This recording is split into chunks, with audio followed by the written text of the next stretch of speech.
First time in a long time, but back like I never left. Taking each day as it comes, you know me, I don't read ahead. Watch me burn down everything, BDE on the TV set. When I'm in control on the road, you can never really know what's up next.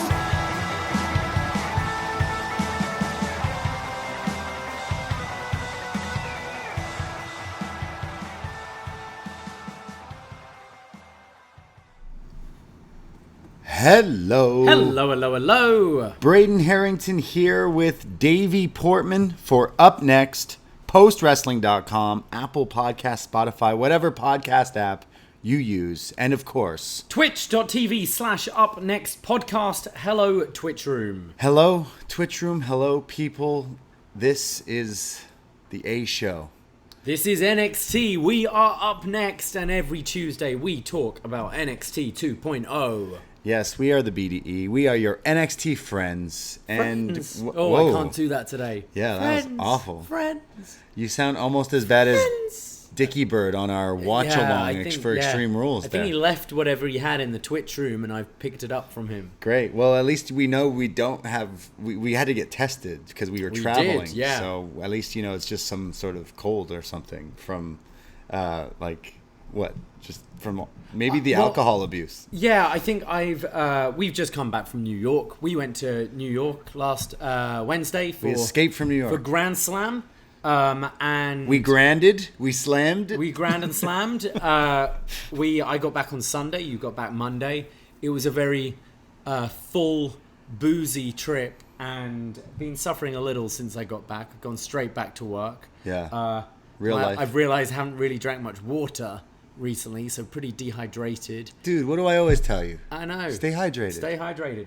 And then my allergies are kicked in today, and so I took a couple of antihistamine, and I think they've made me a bit drowsy because I was loopy throughout that show. Yeah, you were falling asleep. And my voice is going from all that cheering.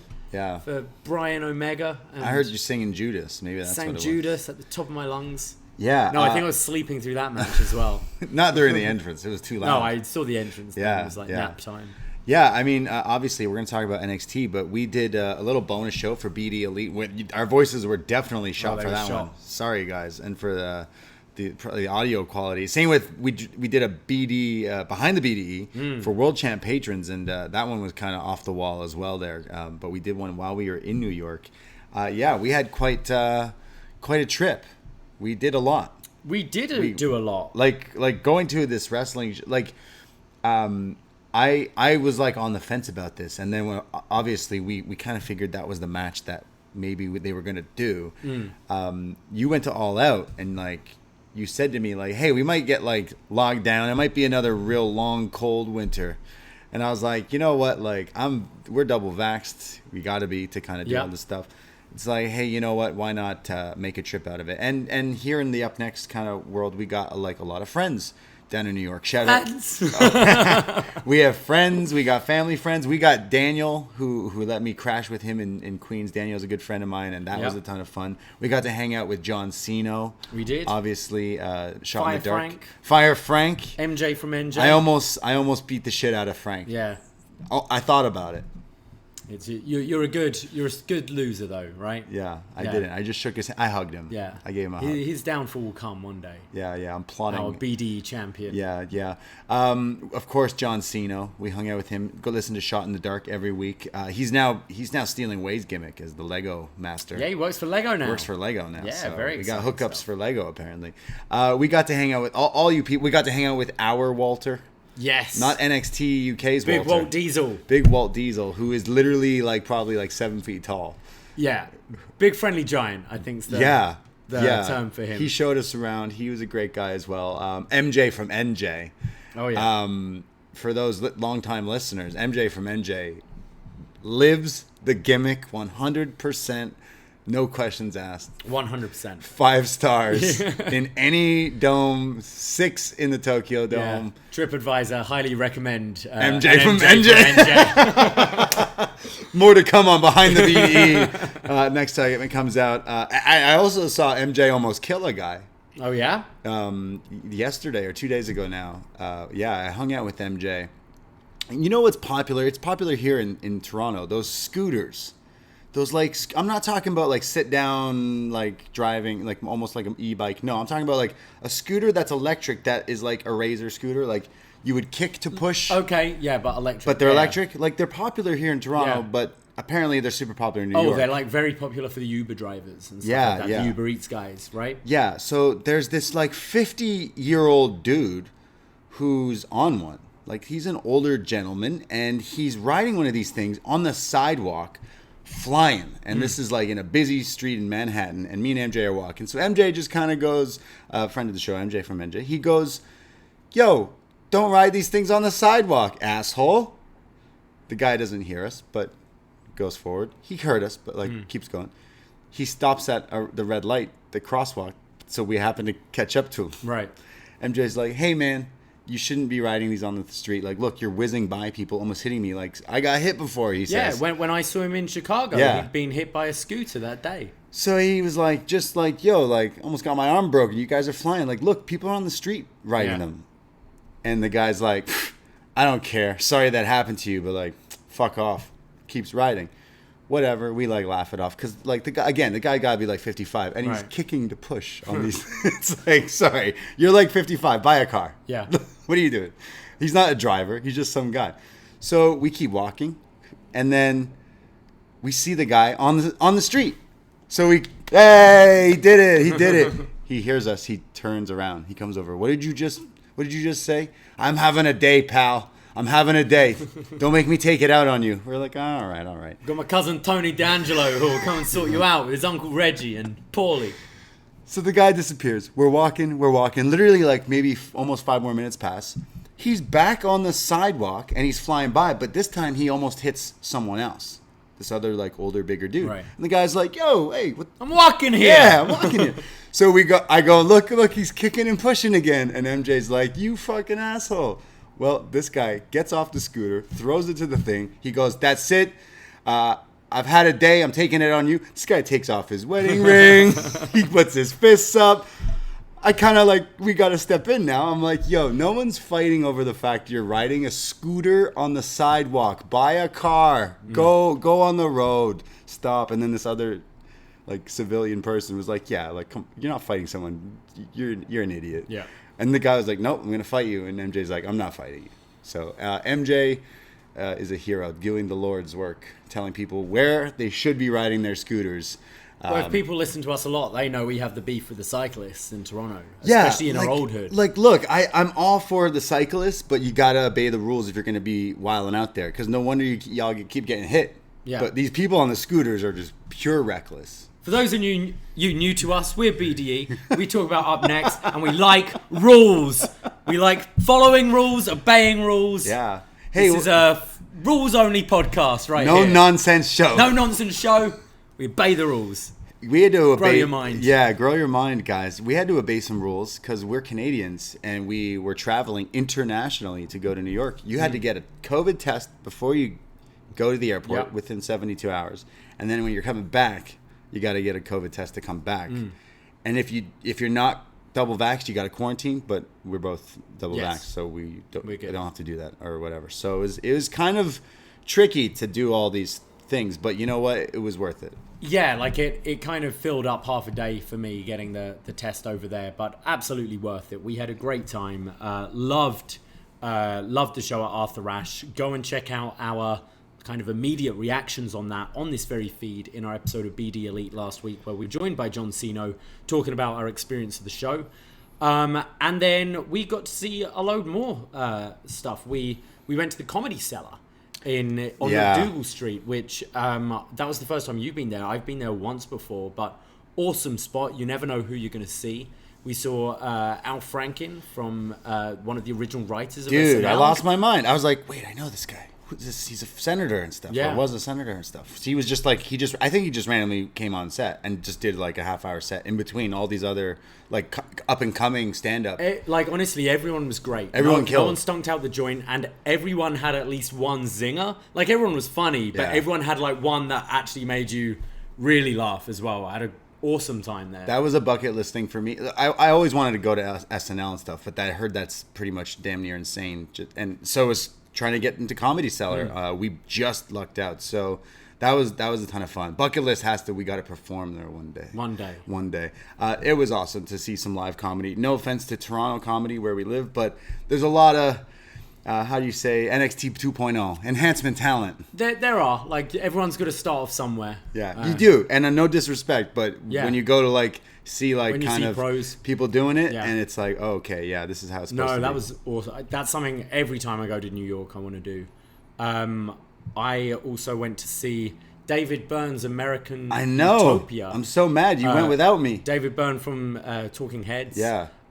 This was awesome. Like, my whole background is in theatre. Grew up in like a theatre family. Went to drama school.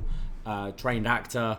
Back home, I used to go to the theatre. Like, I tried to go once a week because I worked in a few, so I'd always be seeing live theatre. Right. Obviously, this pandemic, haven't been able to do anything. So it's been over 2 years since I've been in a proper show theatre and seeing a show. And again, it was you had to prove you're fully vaccinated to go, and seemed pretty full, seemed sold out.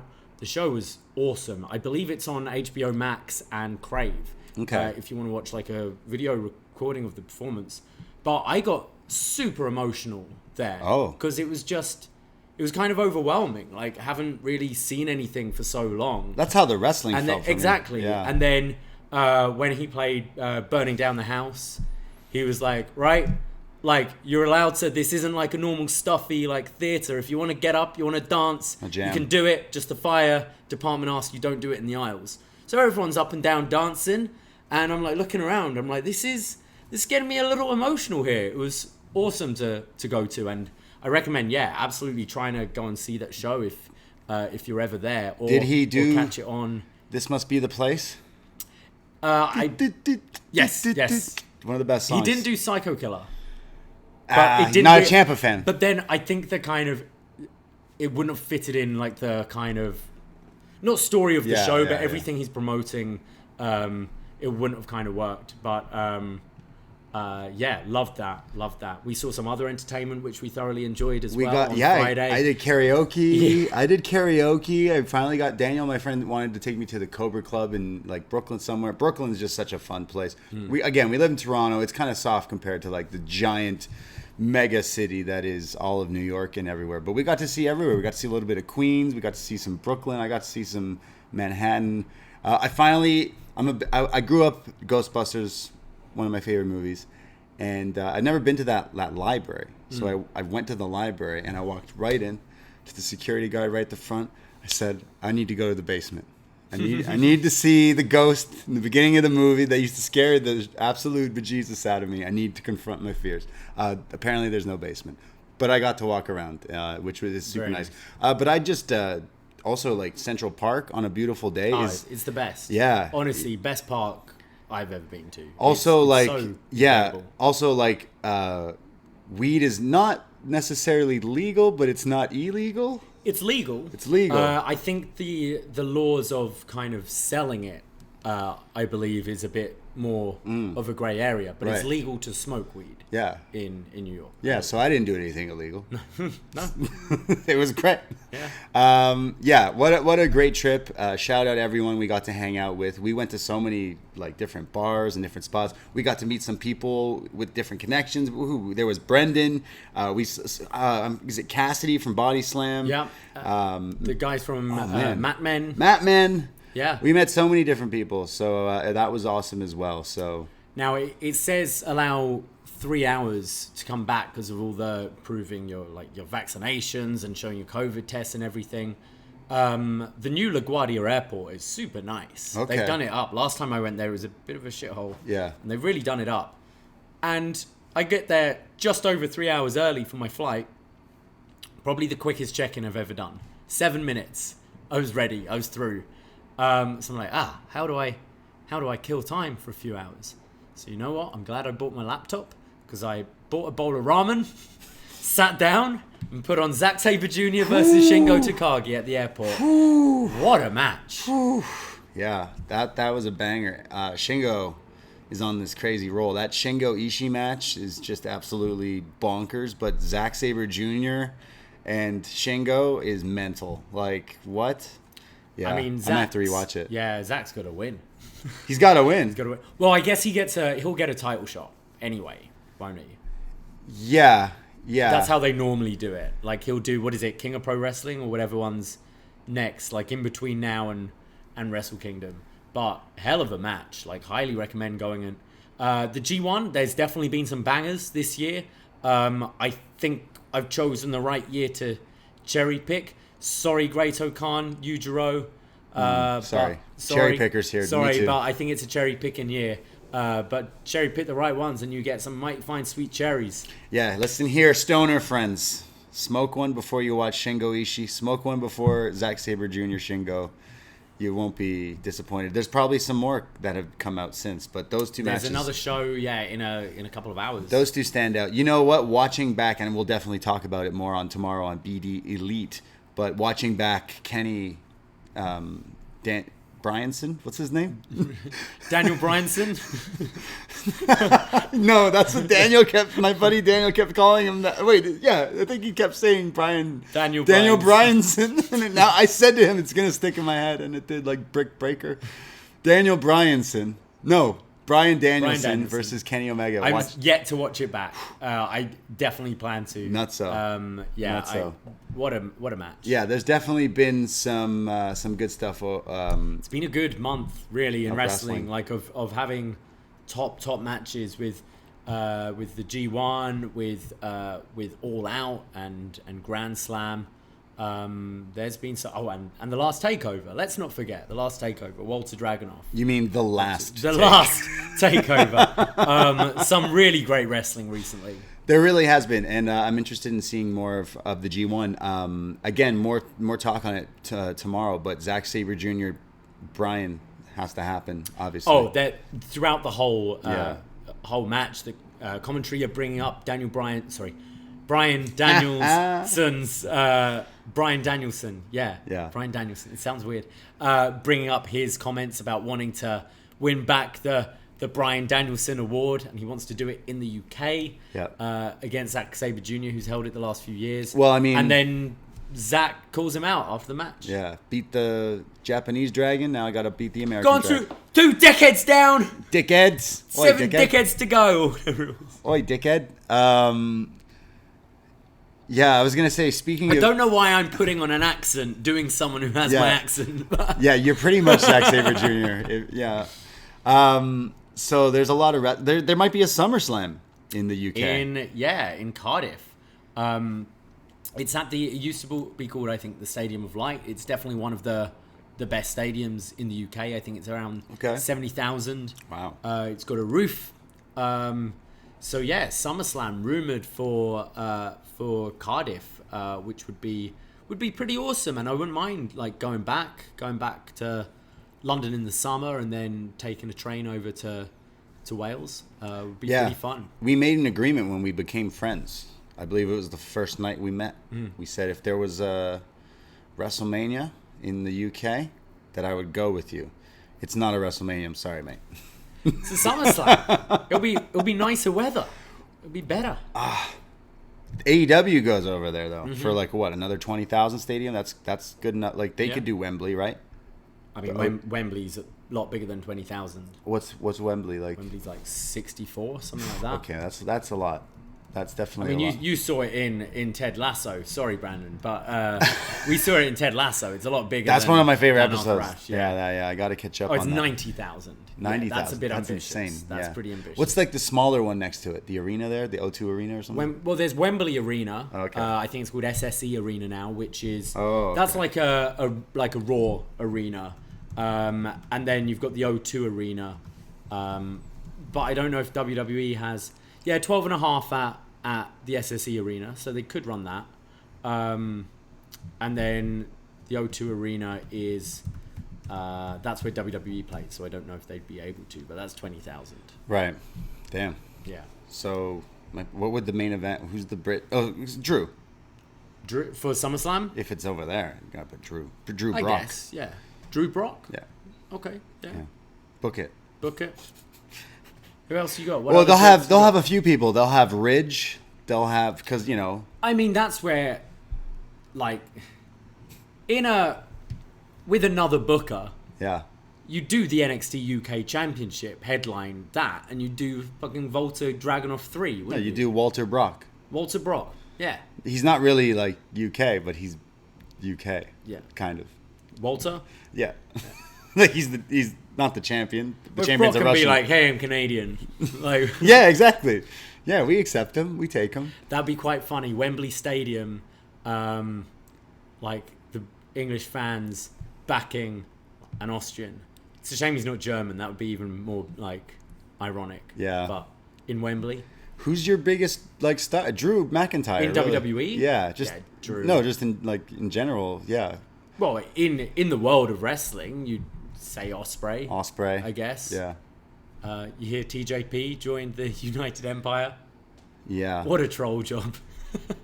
So I just don't find that interesting. Like that's so like, oh, okay.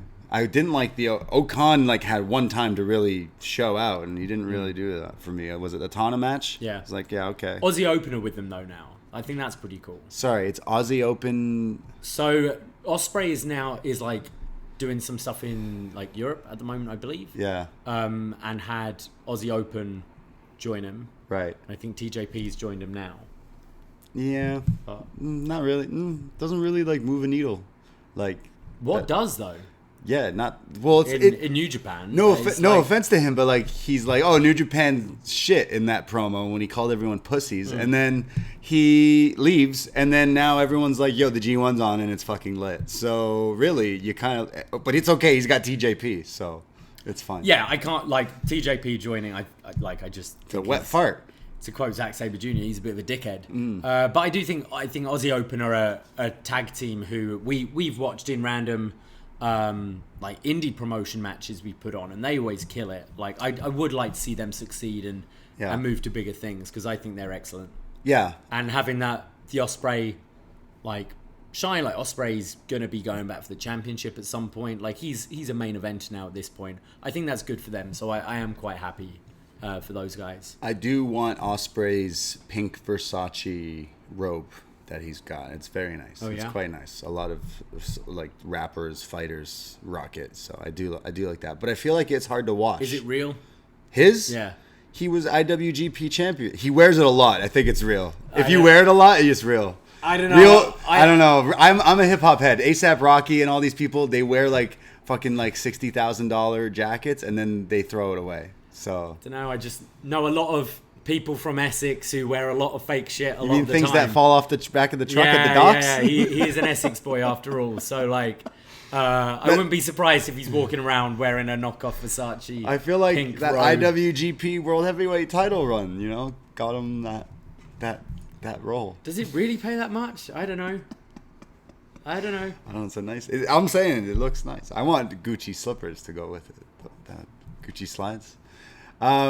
We watched some other wrestling this week though. Before we get to NXT, which I swear we will, guys, because NXT 2.0 is the reason we're here. But we have a Patreon and we have a bunch of shows out in the past little while. We're talking Bryan Danielson. We did a best match Bryan Danielson. That's out there. We did a What's Next coming up this week. We said we were going to do some of the Stardom stuff, but there's a lot to watch, and their app doesn't really seem to be working. So if we can't really get it to work, we're not quite sure how everyone else is going to. Yeah, I tried watching a couple of matches before we went away to kind of get ahead of everything, and the sound wasn't working on any of them. It would work on my computer, but not on the TV, and obviously I'm taking notes and stuff.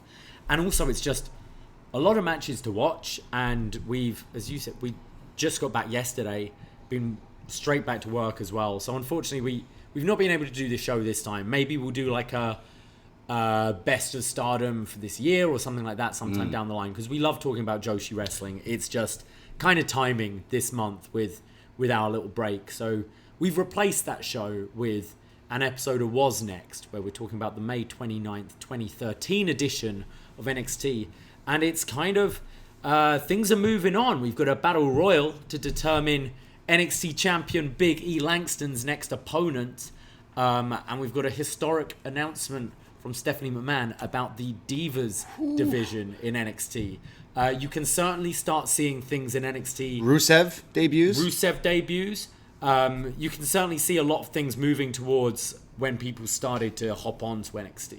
You see those seeds growing now. It's interesting. Well, if you're a fan of What's Next and all that, you want to hear if you're just a fan of old NXT or NXT in general, all these What's Next are on there. Part of it, you can go back and go through just like how we did every week when we do one of those shows. We go to the next week in NXT. So we've done a bunch. We just started off with the Sammy Cesaro feud that's going to kick off as well. So that's part of the Patreon. But we also did an Up Yours with Matty B, who he picked the 1995 Disney movie Heavyweights, which I got a few people messaging like, whoa, that's a left field pick, but I'm happy that we did it. So go listen to that. The podcast of the future, as some would say. We did a best match ever, Arn and Tully. Oh, yeah. Where we were talking about the super kick party with It's going to call them the headbangers, not the headbangers, the brainbusters. When are we going to do headbangers best match ever? One day. Yeah.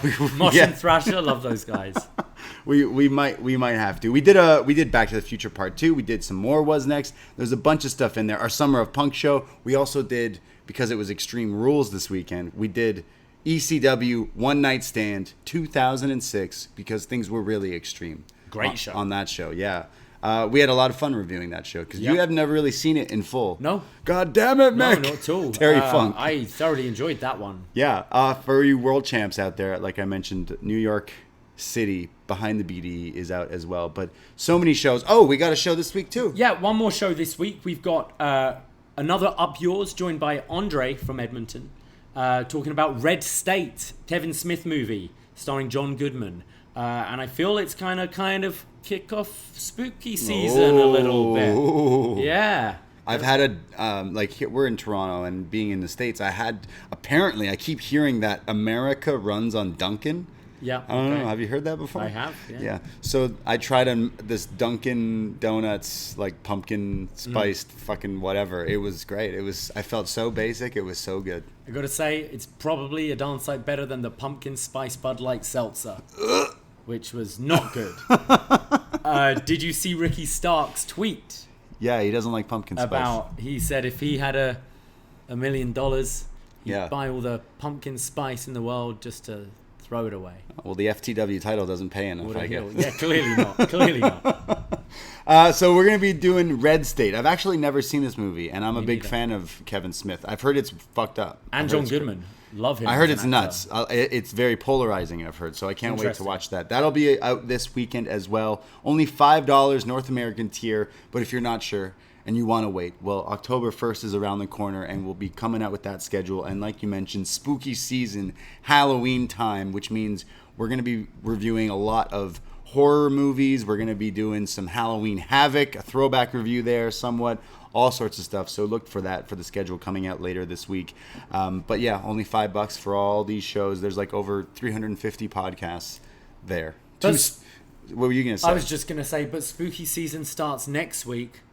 This week, it's all about the ladies. Oh, yeah, because it's ladies' night. Yeah. It's ladies' night. Apparently, it's ladies' night. All about the ladies. They really wanted to kick off that it was ladies' night here on NXT 2.0. That's what they called it. They said it was ladies' night tonight. Yeah. Yeah. Ladies' night. Where are the ladies at? NXT 2.0. From September 28th, 2021. And we start off with Hit Row. They come out. And, well, B-Fab is going to have a match. It's pretty much a street fight against Elektra Lopez. But they have a little promo here where they're all kind of rapping. They say B-Fab is the best and she's the baddest. And this is where some of them say, where are the ladies at? It reminded me of, where the white women at? Where the ladies at?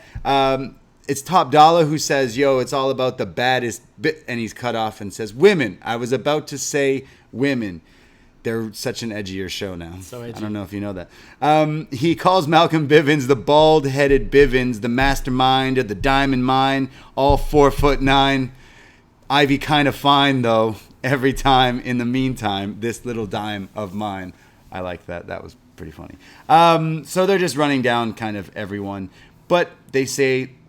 They give the mic to B-Fab, who says she's going to beat the brakes off Elektra like she owe me currency, money.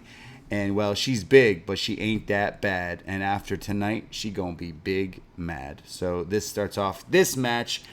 I think Hit Row are a good group to kick off the show. I think we say about Dynamite quite a lot, where they're good is they usually have a really hot match or a big act. Like you have Jericho come out and everyone can join in with Judas and that sort of thing. I think here having Hit Row, one of our more established acts on NXT 2.0, their gimmick really works for me with the rapping, and I thought this was a good way to start the night.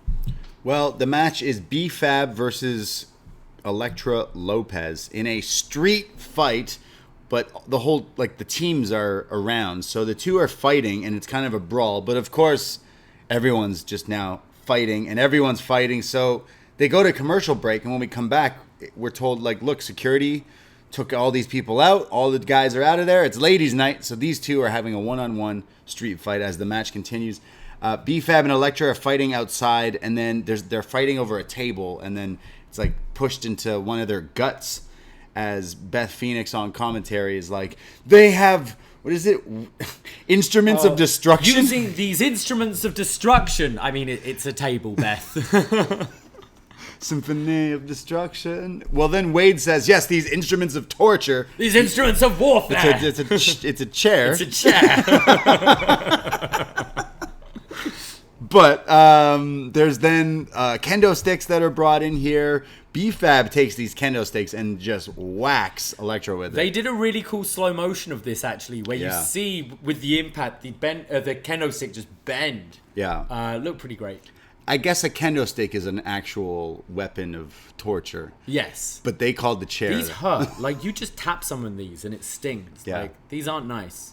Well, B-Fab's just blasting her with these strikes to the back, but Cortez comes back. She runs at her with this running crossbody into a chair that was seated, so it breaks with the fall. They set up a chair upside down, and you're always going oh, what are they going to do on that? Because it's Adam Cole always does this, just puts chairs in a disgusting looking position, and I think Elektra Lopez got kind of dropped toe hold face first into it, and then when it was set up, she just charged at B-Fab with this crossbody going crashing through the chair. I thought it was a really good spot, actually. Yeah, it looked pretty cool.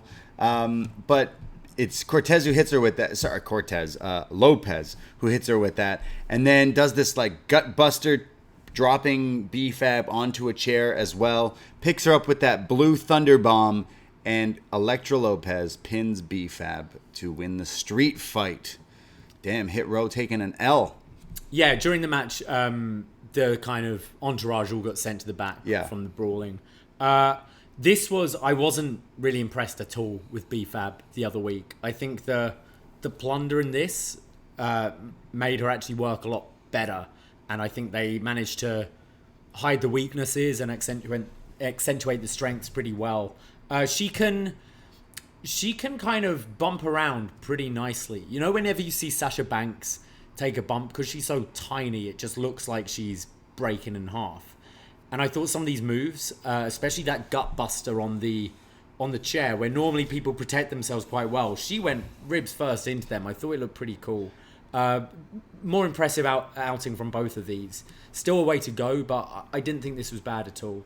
Yeah, if this made them look a lot better than how they looked before. Yeah. And I love that blue Thunderbomb move from Lopez. But I mean, this furthers the feud of Hit Row and Legado. So absolutely. Which I guess we want to see, whether it be more tag matches or the one-on-one still is something they're holding over us. There was a moment where, because Hit Row seemed to be the kind of baby faces in this story. Yeah. But Swerve went, oh, there are 3 titles being defended tonight, and guess who's not defending their title? Me. And people were booing, but he was kind of gloating at the fact he wasn't defending. So definitely, was he gloating, or was he he wasn't complaining about it. Right. I didn't think, and definitely, and we've seen this before with Hit Row, where they're fan favorites, and then when they do when they burnt their lucha masks, people are like, hey, that's kind of a dickish move, and it definitely felt like Swerve is maybe more of the heel in the group, and the others are just the fun friends.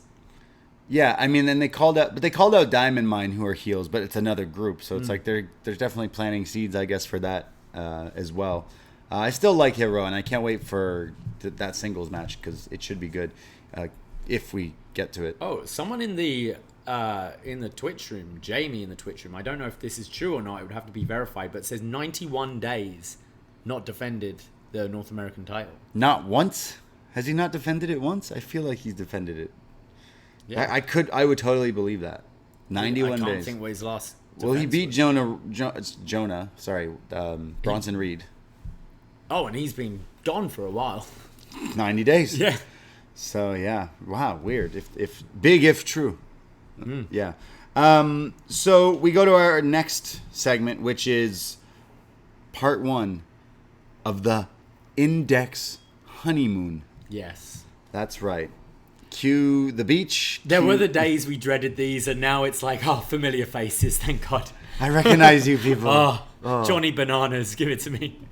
We hear this like house music, like almost like Kygo playing, and then you see like Indy in the bikini and Dexter in his like bathing shorts. Very short, not much left to the imagination with Dexter's. Dexter Bananas? Yeah, Dexter Bananas, absolutely. Didn't want to see his axe today. Right. Yeah. Yeah. Don't worry, he'll pull out other things later. Yeah. Yeah. He almost did. Yeah. Dexter and Indy are on the beach. It looks like they're on their honeymoon. Well, they are on their honeymoon. Looks like they're in Florida somewhere. And they're chilling by the beach. They're just having a good old time. And Johnny Gargano and Candice LeRae are on a balcony nearby watching with binoculars. And yes, Johnny is wearing a Johnny Bananas shirt, like a button-up shirt with bananas on it. Which Cino managed to track down for me because I like a shirt with fruit on it. Yeah, you have worn this watermelon shirt, which you got, and it's like a navy blue button-up shirt, and it's got watermelon slices all over it. But then your move this week, some are bitten into as well. Yeah, your move this week was great, and I started doing it for you, which is like I swear I wingmaned you so good. You were like, your move was this. You were going up to people, and then because you were getting people were like, oh, nice shirt, watermelons. So this girl's like, whoa, oh my God, your shirt, it's got watermelons all over it. And you're like, oh yeah, thanks, yeah, it's a nice shirt. And then I go, look closer, some of them are eaten. And then she looks and she's like, whoa, oh my God. It's a great shirt. But nice shirt. You got to get the banana one. Johnny and I dress the same quite a lot, often. Yeah. You both where do you shop? I tend to shop Zara and H&M, to be honest. He's probably where he goes. Got this from tipsyelves.com. The banana shirt? The Havana Banana Hawaiian shirt. It's great. It's 63 Canadian dollars. So, what's that in American? Like $50. It's not bad. You should get it. It's alright. It's a nice shirt. You like yellow? But summer's coming to an end. Yeah, summer's over. Yeah. You got to go to Florida. I need a Parker jacket with bananas all over it. Yeah, that'd be Keeping great. summer alive in winter in Canada. Just get a banana suit. Yeah, like onesie. Get a banana hammock. Yeah.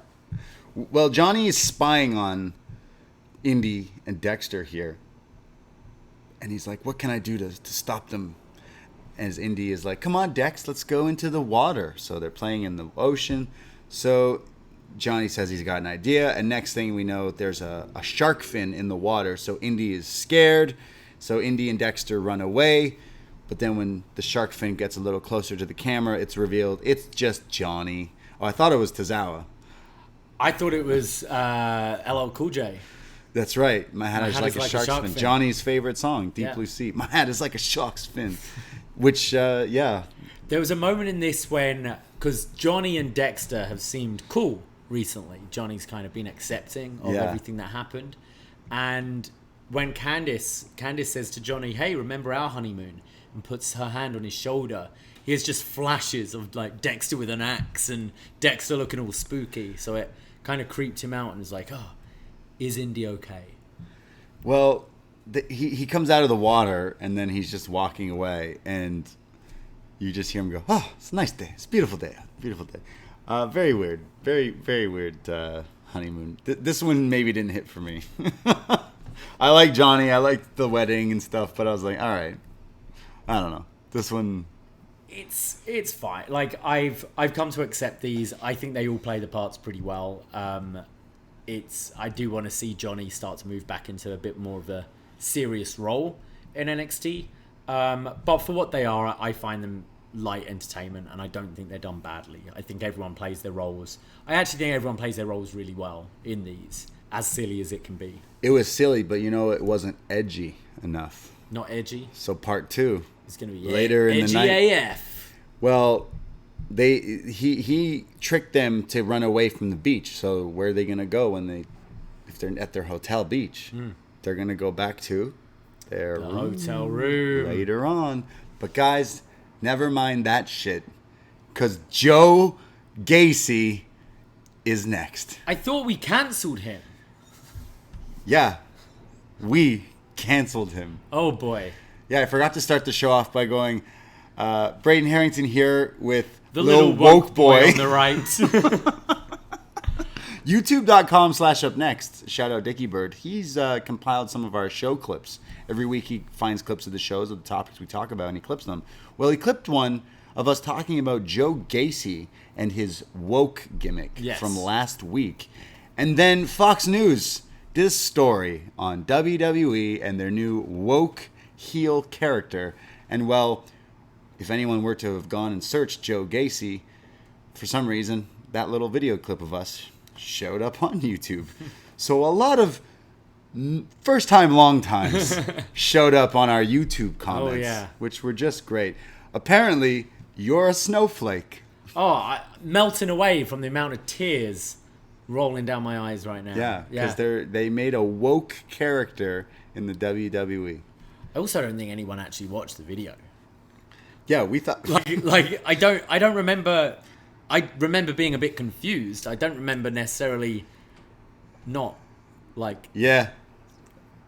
being happy with it or wanting to cancel it. I don't think either of us said at any point, "Oh no, you can't do this." I think a lot of these right wingers were listening to you. I think they were listening to you, and maybe because we were complaining about NXT having way too many of these new gimmicks that were just throwing darts at a board and picking one, using these like buzzwords in all of their kind of promos. But I mean, they didn't say anything bad about me, because maybe I'm gonna love this character. It is very interesting though to see just from like our YouTube, we have clips of everything. We have like clips of us talking about Omega and Bryan. We have clips talking about the dark side of the ring, and none of these have had as many views as this Joe Gacy clip.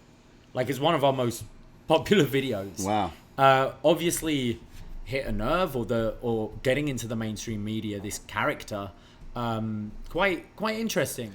Yeah, because I feel like these people didn't understand what we were kind of saying. Is like, of course they're going to do this. They've done straight edge or vegan gimmicks or characters that are, of course, the bad guy. Like, no, you eat meat, you're a sicko. So it's such a WWE like thing. Yeah. Oh, a woke like character, annoying character. Oh, I want equality and a safe working space. Environment. Yeah. Like, boo. Yeah. So it's like, oh, of course they're going to do this. But at the same time, I'm like, yeah, I want to see how far you take this before you get canceled. Before you got to, what was it? Muhammad Hassan, UPN? They were like, nope, absolutely not. Undertaker's got to kill him.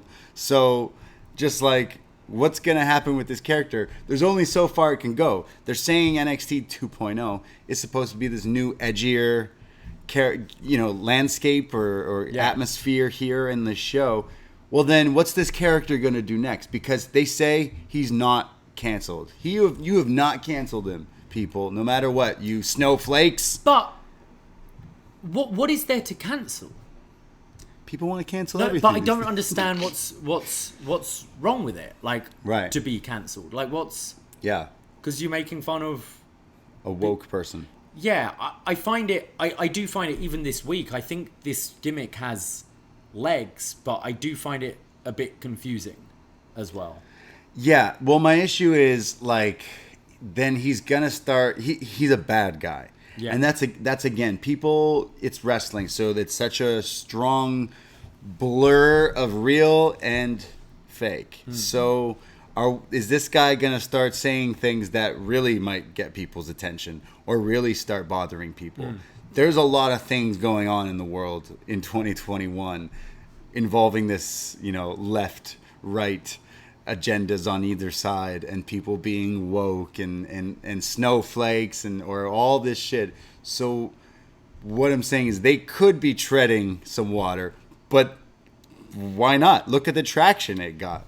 Yeah, I kind of recap what he says, and I kind of want to give my thoughts afterwards, because it's like, is he gonna come out and is he gonna say like, oh, we need a union in wrestling? Oh, I gotta support like different. What is he gonna start supporting in support groups? Is he gonna like? Where does this go with the Yeah, it's very interesting. Well, Joe Gacy shows up. He comes down. He's already in the ring. He's in the middle of the ring. He's in a chair. In his gray shirt. In his gray shirt. And he says, "Ladies and gentlemen." Well, actually, no. That's how he's introduced. Ladies and gentlemen, Joe Gacy. He says, "Backed by popular demand and not by popular opinion, I'm still here, and this is still a safe space.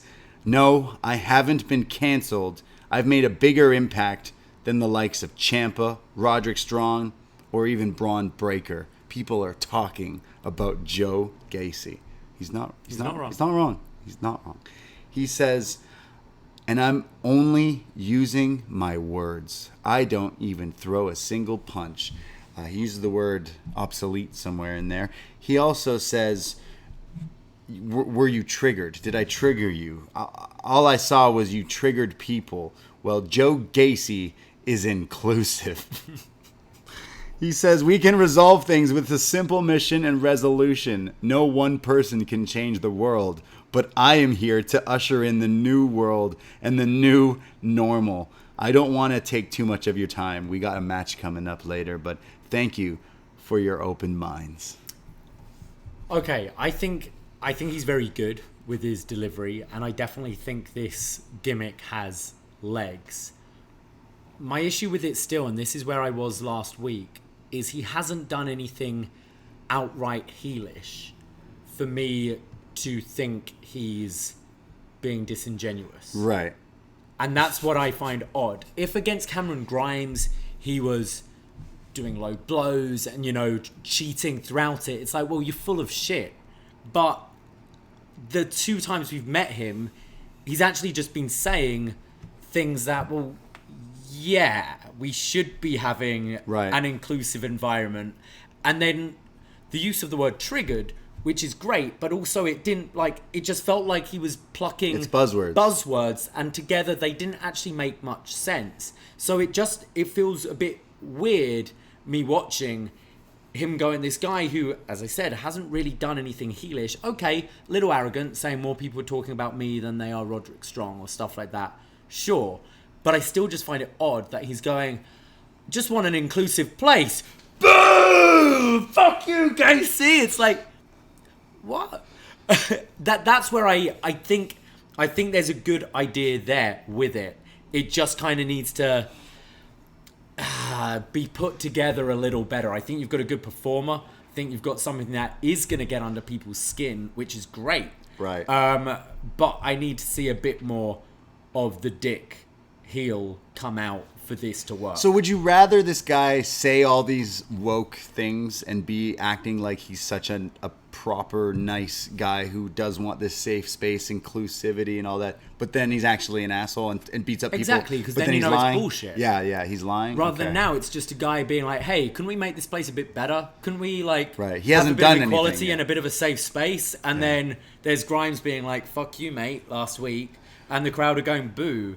And well, he should have called him him before. That would have got some heat. Yeah, there's definitely this definitely can work, and I think the performer is doing this well. Just needs a little bit of tinkering for me. Yeah, we do a show called What's Next. We review old NXT, and we were seeing the trials and tribulations. I guess you continue to see them of Bray Wyatt through his run there, and it's like this guy on the Indies, Joe Gacy. He does more of a face paint horror kind of guy. I think this is the first step to eventual a long maybe story where he eventually goes psycho and turns into this this killer type character. But right now he is this woke gimmick that I now am like, yeah, I want to see where we can go with it. If someone gets offended by it, like, okay, he hasn't done anything yet. But what I'm saying is nothing treading to be offended by. But like now the issue is like, unfortunately, not to me, but unfortunately, this might offend people. That's why. Oh well, they're gonna cancel this character. But you're totally right. He didn't do anything. He's not done anything. He hasn't done anything. Even Wade going like, I don't particularly believe with everything he says, but it does make you think. Like, what don't you believe, Wade? That you want a nice place to work? I believe they spun a wheel and they randomly selected, okay, well, this is popular. Like, why don't we make someone who here wants to do this, or who can we give this to? Let's see if it works, kind of thing. So it's literally the second week, but yeah, it's got a lot of people talking, a lot of people interested on both sides. So yeah, and I am very interested in seeing where this kind of goes. I think it would make more sense if he was a bad guy. Also, the way you make this work more is, okay, something I'd compare it to would be Right to Censor. Back in 2000. And the thing was, what made that work so well is they were targeting fan favorites like Godfather, Val Venus, the Dudley Boys, like all the baby faces who did like edgy, risky, adult entertainment. That's where it worked, because then they got heat. They were booed because of that. Whereas he's like just saying, as a blanket statement, hey, let's be nice to each other. Right.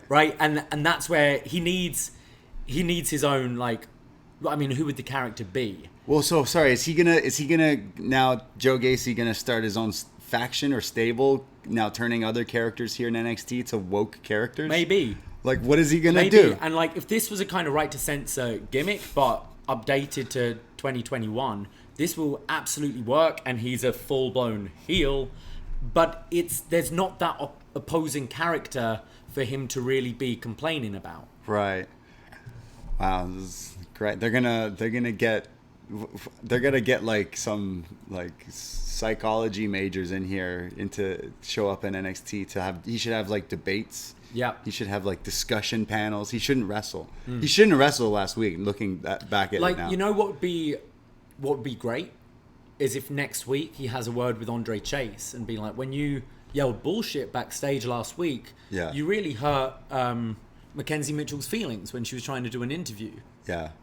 It made it quite a toxic environment to be working when you in. told Steve to shut up, it was really mean. Steve wasn't happy about that, and he didn't feel safe, and he had to take a day. He had to take a day to himself.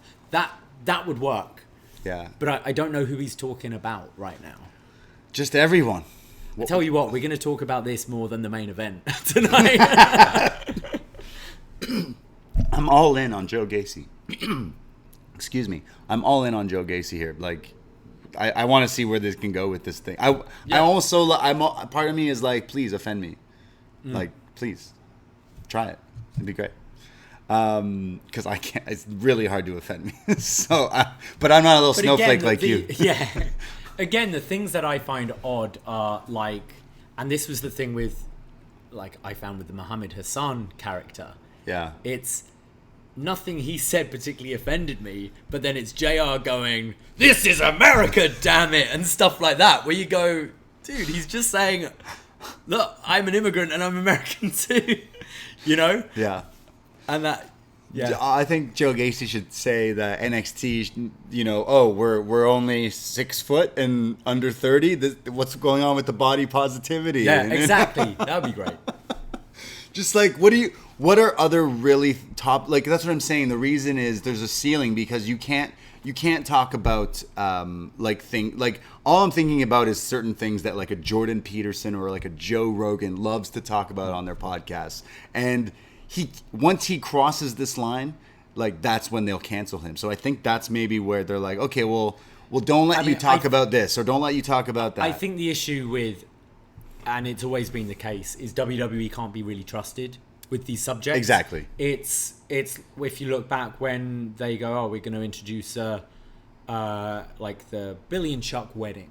We're going to introduce these gay characters and do it respectfully. And there was a gay charity, I can't remember the name of the charity, but that were pretty supportive of WWE. And then they did the wedding. Yeah. And it's like, you can't be trusted with this stuff. And I think that's the difference between sort of WWE, I find, and other forms of entertainment, where, yes, an HBO drama with top writers and directors and actors, I can trust you to handle maybe this sensitive subject. This company that rips up a script 5 minutes before they go on air, yeah, I'm sorry. The issue is the character's all about this. Like, that's what this character is. It's all about being woke. But the treading here is like, well, then he's got to talk about Black Lives Matter. He's got to talk about anti-vax stuff. He's got to talk about like LGBTQ community stuff. Like, he's got to talk about all these things that are. And I don't trust them with that. Not at all. I feel very uncomfortable. That's why they were like, he's cancelled. Yeah, like, but also this isn't Minority Report. Let's see how it plays out. You know, we can't go in a month's time. You're gonna be in like tricky water. You know, troubled water. It's September, but by the end of December or the early January, we do a best and worst of show with Post Wrestling. Talking, and one of this could be on either show. This could be on either best gimmick or worst gimmick of 2021, and I guess we'll have to let it play out. But Joe Gacy. But until then, I'll just continue crying on the right. Yeah, go cry in the corner, you little right. What did they call you? Little woke boy on the right. Ironically on the right. Because you were on the right. When you watch on the screen, you're on the right. I'm on the right. Yeah. Damn. I'm actually sat on the left. But yeah. Are you? Physically, I'm in the middle somewhere. Yeah. Well, that was it. That's NXT 2.0. Thanks for listening. Up next, Xyon Quinn, the man whose name sounds like he's from outer space. He looks like he could be because he's pretty jacked. He's pretty scary. He's wearing like kind of the Black Panther. What is it? He necklace? Wears? Sort of, yeah, but black and red rather than the gold. You know, like the sort of teeth. Wakanda? Things he wears, yeah. Yeah. One of the comedians that we went to at Comedy Cellar tricked an old white woman. The old white woman from Montana. Started asking her all these questions about Wakanda. And then, like, she bit for a good few minutes. Yeah, he said he's from Wakanda. And then she cheered and she wooed. And she's like, whoa, Wakanda! And he's like, you aware of Wakanda? And she's like, yeah. And he's like, it's this beautiful country in Africa. He went off for so long. She bit so hard. And he's like, yeah, it's completely made up. Yeah, he had to tell it. From Marvel. And he's even like, have you seen Black Panther? She's like, yeah. He's like, okay. Maybe you should have known that. I don't know. Well, Xyon Quinn is, I don't know if he is or not from Wakanda, but... He's from Samoa. Whoa, nice. Right to the rock. Is he? Probably. Xyon Quinn going up against Oney Lorcan. That's right. The Boston Brawler. Boston Brawler. Biff Busick. He's here.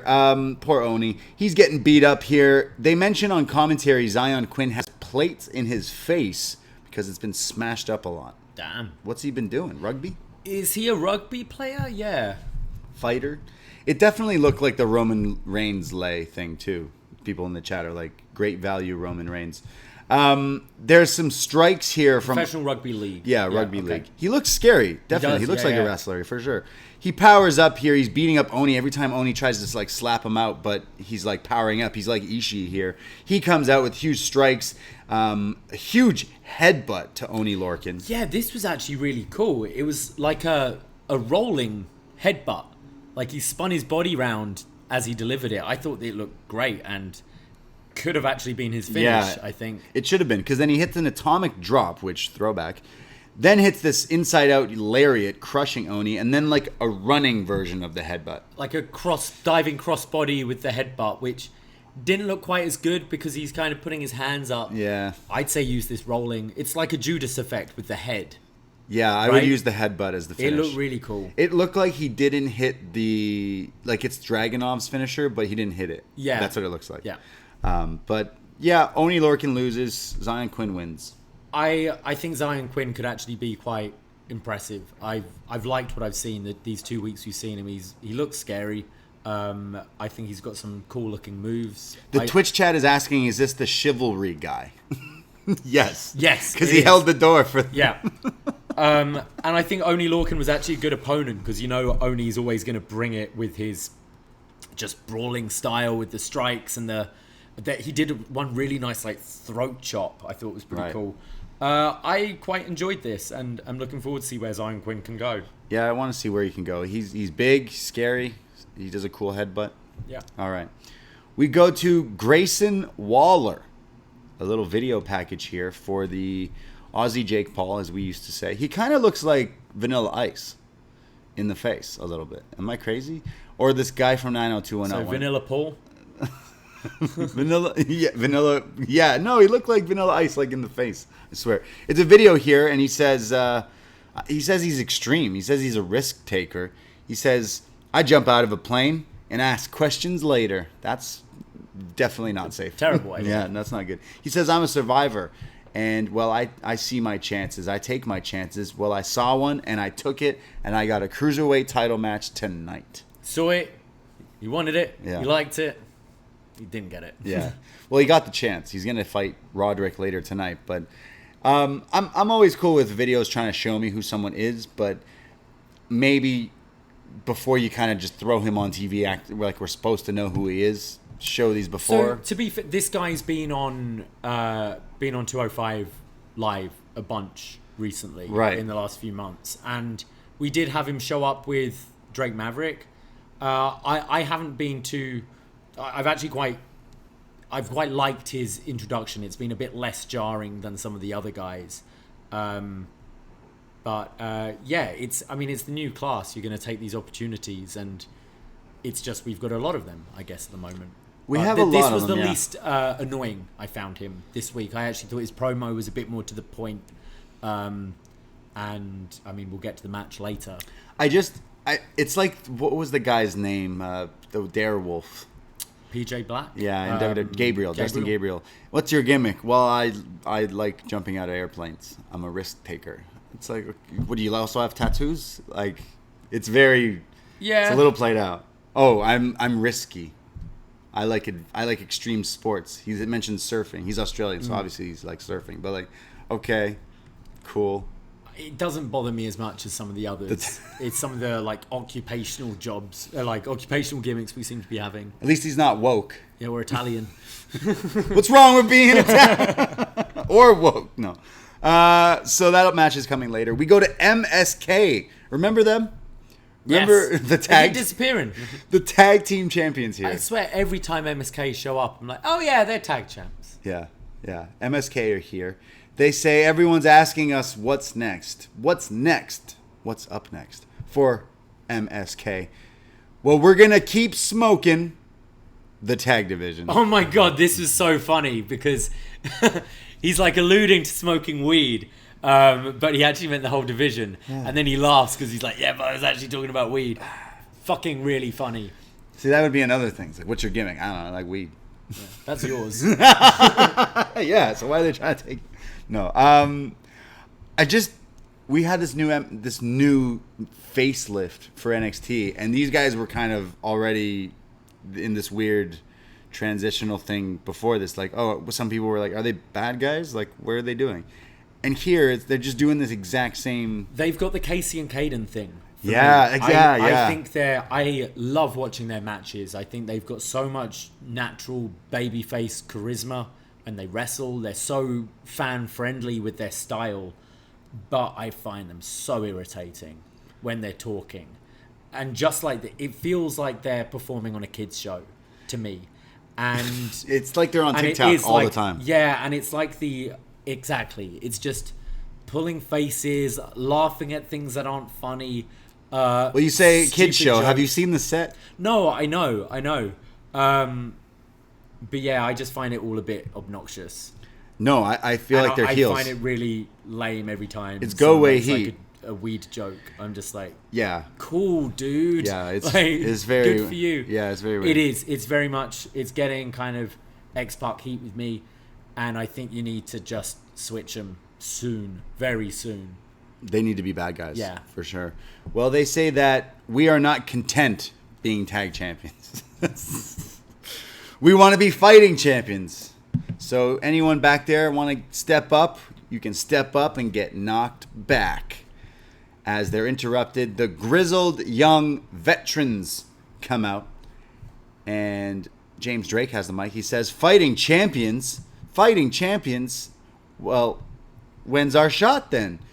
Your reign means absolutely nothing, and we'll take those titles from you, and soon to be recognized. Soon. But they are interrupted by Carmelo Hayes and Trick Williams. They say, what? Soon to be? Well, soon you'll be saying my name. It's Mello and the Chocolate Factory, because I got the golden ticket, and I find myself in the mood for some tag titles. And Trick Williams says, yeah, and we bout it. And then he says something about getting smacked up, shut your asses up.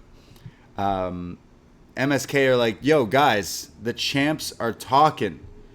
Mello, Trick, you pop off at the mouth. The grizzled young vet, Zach Gibson, he interrupts and goes, why does everyone on this show talk in riddles? But wait, there's more. They are interrupted by someone else. I don't know who it was, but I hear country music playing, and the Titantron says JBBJ, which means it's Briggs and... What's this guy's name? I don't even remember these guys' names. It's Josh Briggs and... Oh, man. Bricker Jensen? Jensen. Jensen. I remember Brooks Jensen? That sounds like a country music star. Brooks Jensen. Yeah. Well, that would fit. Yeah, well, Briggs and Jensen come out, and it's Trick who says, get your Cotton Eye Joe ass out of here, or something like that. But of course, the two guys with the flannel cut-off sleeves come out here and say, yo, we were just cracking a cold one.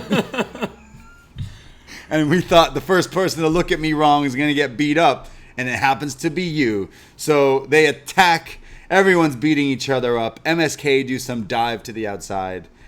Man, I did not like this at all. I liked the dive from Nash Carter, especially did like a moonsault in his dress shoes off the top, which fair, pretty impressive. Yeah, cool. Finn couldn't even do a coup de grace without the top rope breaking, so doing a moonsault in dress shoes was pretty impressive. Yeah. I didn't have as much of a problem with this. I think now we've seen some of these people for a couple of weeks. The integration with sort of the main NXT roster feels a bit less jarring. I still think BJJB feels just budget to me. Like they feel like a budget act.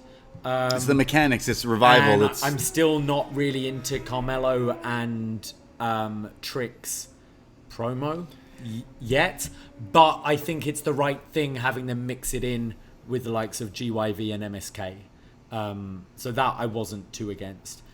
And the match could be pretty cool next week, actually, this 8-man. I'm way more... Yeah, what's the match? It's Carmelo, Brooks, Jensen, MSK versus Carmelo, Trick, and GYV. Okay. Yeah, I want to see GYV versus MSK. I hope that's what we're getting, yeah. We were thinking about that months ago, and we just never went to that. And we have said that they kind of stripped the tag division a little bare, so we're replenishing. Are we?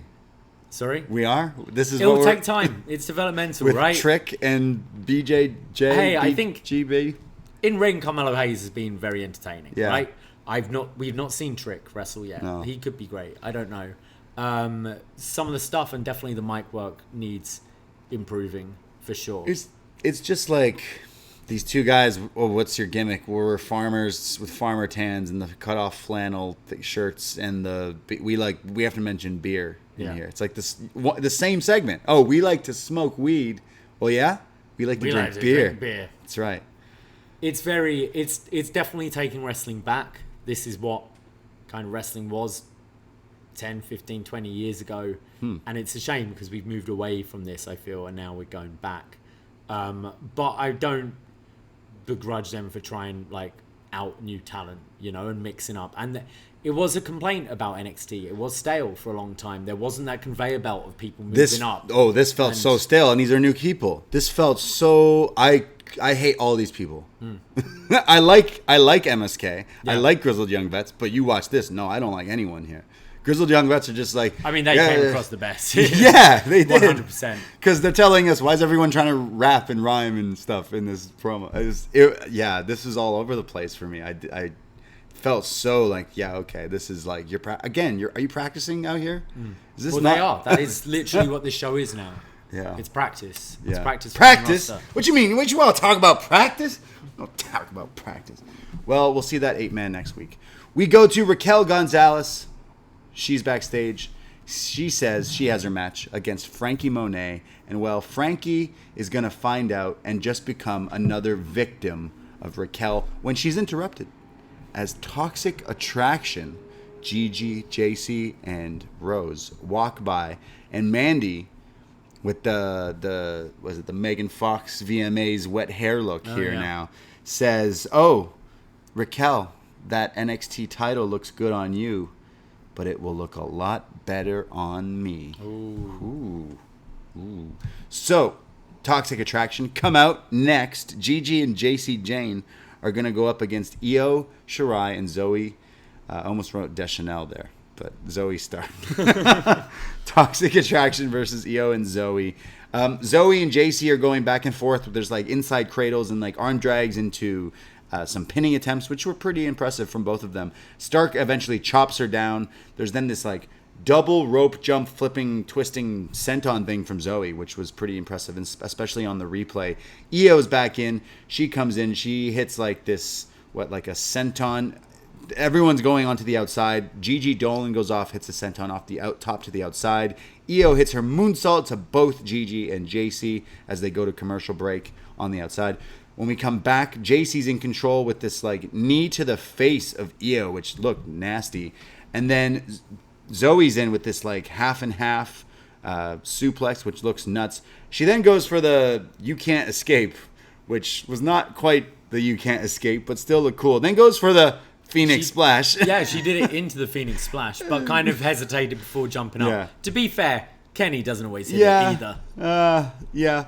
Well, yeah. But then you're going for the Phoenix too. It's like, all right. She goes for that, but misses it.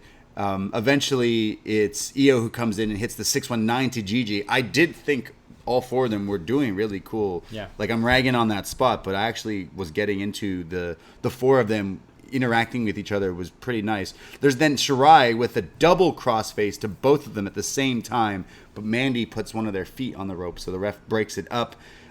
There's Gigi with a bridging German on Zoey for a 2 count, which was nuts. Zoey kicks out, and all of them are like looking so shocked and angry. There's then this like the finishing move from Zoey, which is like that double flipping lift into the knee thing, which is just nuts. It looks great. Yeah. Every time I see this, Yeah, it's it looks like, so cool. I blink and I'm like, whoa, how, If you blink, how you did miss you do it, that? yeah. It looks awesome. I mean, the camera angles definitely help it, but it's such a cool looking move, especially on someone that she can flip in midair, which just looks awesome. Shirai takes Gigi and Starks, and they're like fighting each other. So it's now Jacey in the ring with Io, and there's the Shote palm strike, and then the moonsault from Shirai to get the pin. Io and Zoey retain the NXT women's titles. I really enjoyed this, actually. I think Toxic Attraction, they're new faces in NXT. I know they're a little pre-2.0, but they're pretty new in NXT. But it's clear that these two have worked a lot, because this felt like 4 vets putting on a match for this company, you know? I thought they worked really well together. There was some really cool spots. It was non-stop, didn't really let up at all. And I think Toxic Attraction they can work on the promo. They could be a really strong act here. I really enjoyed this. It was probably one of my favorite of the EO Zoey matches. Yeah, definitely one of theirs. Like, it had some really good spots in between. There was still some stuff I was like, but I think Toxic Attraction with some work, could definitely be something. I find it weird that they lost, considering what happens later, because it's just like some more WWE backwards booking thing. But I mean, it's Mandy is the star from the main roster coming down, and they're still the proteges, I guess. I I don't think it weakened Mandy in their loss. Right. Yeah, I got into some of this, especially near the end, but that's because Io Shirai's the GOAT. Yeah. That's it. Bron Breakker. His name is my name, too. He says, my name is Bron Breakker. He has high energy, high intensity, and he feels like he's shot out of a cannon. He's trash talking, veins bulging, and he sees all these studs in the locker room, but I'm here to make things work. I'm not here. Sorry, he's here to work. I'm not here to make friends. You want a friend? Get a dog. I don't give a shit. My goal is to be champion, and I'm not a patient guy. By far the most polished of all the new guys here. I think he actually sounds great. It's very quick going to the title picture for him, but You want a dog? You want a friend? Get a dog. I want a dog. But no, I like Bron Breakker. I think he's definitely these 3 weeks been the one who's stood out the most out of the new crop, and I think he sounds great. Okay, everything I just said, but call him Rex Steiner. Yeah, 100%. Money on the but he's table. Not. He's not. No, because that would be stupid, right? Yeah, that'd be dumb. I actually really liked it. Close your eyes, though. It's Scott Steiner. 100%. It's Scott 100%. Steiner. And then open your eyes, and it's like, okay, yeah, you do look like him, actually. You look like Scott. Honestly, he's impressed in the ring. He's even impressed here. He said the word shit, which Seth Rollins has since tweeted, oh, we can say shit now? Great. No, Seth. This Only is the on edgy Tuesdays. show. It's the edgy show. Yeah. Younger demo show. Bron Breakker, so I'm still not over Nash Carter and Wesley. I think the thing that's weird about it is that he's doing all the Steiner stuff. I can completely understand why someone would want to go, you know what, yeah, I'm a Steiner, but I want to kind of prove myself on my own. Right. You see it with actors all the time, like is it like Charlie Sheen is not Estevez, right? Like he changes his name because he wants to try and prove himself to be an actor on his own right. Great. Wait, isn't his dad Martin Sheen? Who's also an Estevez. Like I'm getting something confused. like that. Yeah. But yeah, they're the Estevez family and they changed to Sheen. Right. But like this happens a lot where it's like I want to make my own name on my own. But in saying that, why dress like him? Yeah. Why do the moves? Why Why talk do the like him? mannerisms? And you can't help how you sound. But I think if you're gonna go with Bron Breakker, change up the look, change up everything. Right? Yeah. But if you're so clearly a Steiner, you're wearing your dad's gear, you sound like your uncle, you're doing both of their moves, just be a Steiner. Yeah. Sorry, you've made Charlotte Flair into this huge star. Wouldn't you just do that again? Yeah. Wouldn't you just do that again? Because Rex Steiner or whatever, anything Steiner really sounds cool to someone who might not even know who the Steiners were. Whereas Bron Breakker still sounds stupid to someone who doesn't know who the Steiners were. It's like, come on. But honestly, he sounded great in this video pack. He's been killing it. But he's calling out Ciampa. He says, "Look, man, you've been friendly to me, but I ain't here for friends." Like that was a great line about the dog too. So they go to break after this, but when we come back, the commentary are like, "Hey, actually, Ciampa's not here tonight, but he was watching at home and he's called." So they like go to him like live. Essentially, they like zoom him. Hey, Ciampa. He's no. I think it's him. But I think it was. I think it was more like he's mad. Like, yo, is that what the fuck he said about me? What the fuck is that? He's now like on Zoom call here, and he's like, "Hey, that was a really nice, cute video package Bron Breakker got, but he's not quite Hall of Fame worthy yet. He's not that polished yet. He's got to know that fight will happen. I will wrestle him, but it's going to happen sooner than later. And Bron Breakker will drown in an ocean of inexperience." Ooh, good line. He says that it took 908 days to get Goldie back, and he's not going to just take her away like that. So, yeah, great promo from Ciampa. Good segment between the two. I liked Ciampa just kind of calling in, being like, "Wait, what the fuck?" And Ciampa's always great. Yeah. So this could actually be pretty entertaining, this feud. It's a bit out of nowhere and sudden, but I think this could be a nice feud between these two. I'm interested in the match. Me too. For sure. Me too. They've got me. We go to our next segment. Did someone say Andre Chase? We get Andre Chase. We need that as a drop. If we were ever to do drops. Yeah. Did somebody say Andre Chase? He must be smart because that was like 2 weeks ago, and then was it 2 weeks ago? Was it last week? It was the wedding, yeah, 2 weeks ago. And then last week he was like, "Shut up, Steve," or fuck off, Steve. Fuck off, Steve, or whatever. So like, really, he's like, "Yo, I get how many minutes of TV time? I'm gonna make sure people remember me." I mean, I think I've said it every day since that wedding. It's like, did somebody say?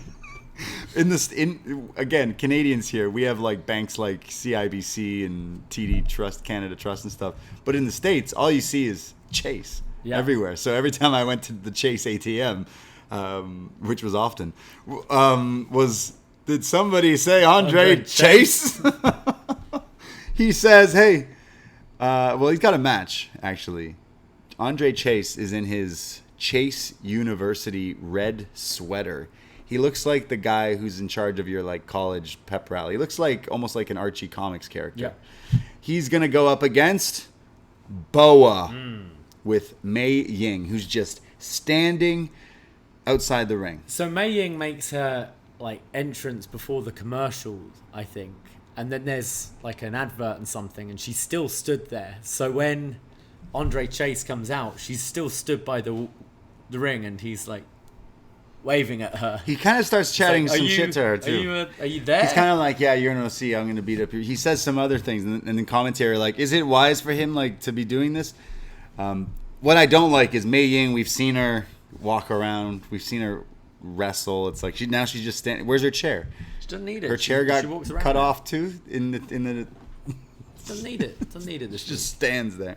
So Andre Chase versus Boa. Boa goes for a snapmare, which is countered into a snapmare by Andre Chase. I actually thought that. I don't know how he's wrestling in pants and a sweater like this. I hate this. I hate anyone who wrestles in pants and sweaters and shirts. True. He hits a stomp to the hand of Boa and then hits a swinging neck breaker for a near fall. And then he yells at Boa, "You got a lot to learn. You son of a bitch." He then goes outside and he's like, "Hey, Mei Ying." And he starts going off at her, and he must not watch the show. She vapes in his face, which he's like, I'm blind, but somehow knows how to exactly roll back into the ring properly to get to his feet to take the slop drop, reverse sit out DDT from Boa for the win. I mean, muscle memory, right? Yeah. I think this Boa's looking better. I did think this was maybe the best Boa's looked. The Tian Sha thing just isn't working for me anymore since Zaya's not there. Andre Chase, I think... Did somebody... I think he's going to be a little guilty pleasure moving forwards. I think he's quite fun. He's funny. As you said, he's new Evereyes to me. Right, yeah. He's really funny. Maybe he should be a mouthpiece. He clearly knows how to wrestle, but like he's wearing this, so it doesn't help. I think they've got him there. He's like, look, this guy's not going to be WWE champion and main event WrestleMania. Sorry. Yeah. But I think with this new crop of talent, you do need a few vets in there to wrestle with them, and I think that's what Andre Chase is. And if he can have a fun little character while doing it, it's not the worst thing. I just hated all of it. I really did. Like, yeah, the wrestling is there from him, but like, what is like? You just look at this. Don't watch wrestling or don't watch NXT every week, right? Someone's just like, you know what? I'll check in. I heard about this NXT 2.0. Okay, why is like a knockoff Chad? What is it? Chad Nowinski? No, I always like college outfit, university outfit. Come to the ring in it and take it off. At least just wrestle in the pants or something. I don't know. I never like. We see it all the time. That Baron Corbin used to do it. Kane did it at one point. Yeah. Joe Gacy was wrestling in his shirt and pants. Just have gear.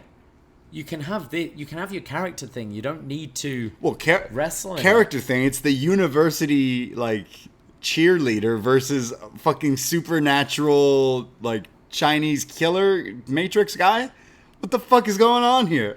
But have him wear like proper like uni amateur wrestling gear. But he's not even that. That's what I'm saying. It's just, he's wearing his professor don't. outfit, which looks dumb. It's so stupid. Again, guilty pleasure because he's like funny. He made us laugh 2 weeks in a row, and it's like, okay, but now you're wrestling, and it's like, all right, like, and then the Mei Ying vape thing. I'm done with this. I'm done with it. Like, where's Xia? Where's Xia? Hashtag where's Xia?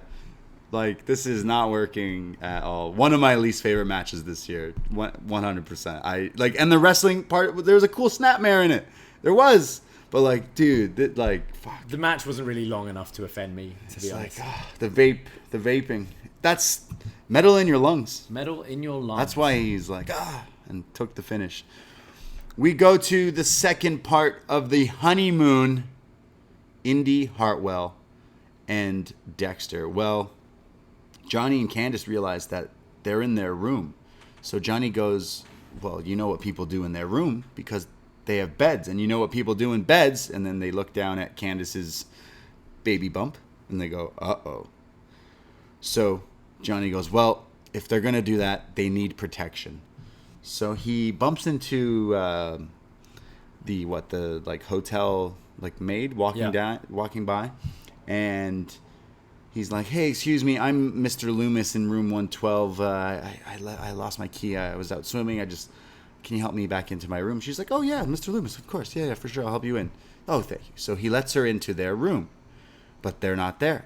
So he's like, nice, okay. So he's going to go through, he goes into their hotel room, which for a I've not even been on a honeymoon, but, this was a pretty sad hotel for honeymoons. On those NXT contracts, right? Just saying. I've seen a lot. I literally went to Florida with an ex years ago, and everyone was like, oh, are you two on your honeymoon? Here's this. Here's that. So I'm just like, yeah, I am. And, this was just a box. Yeah.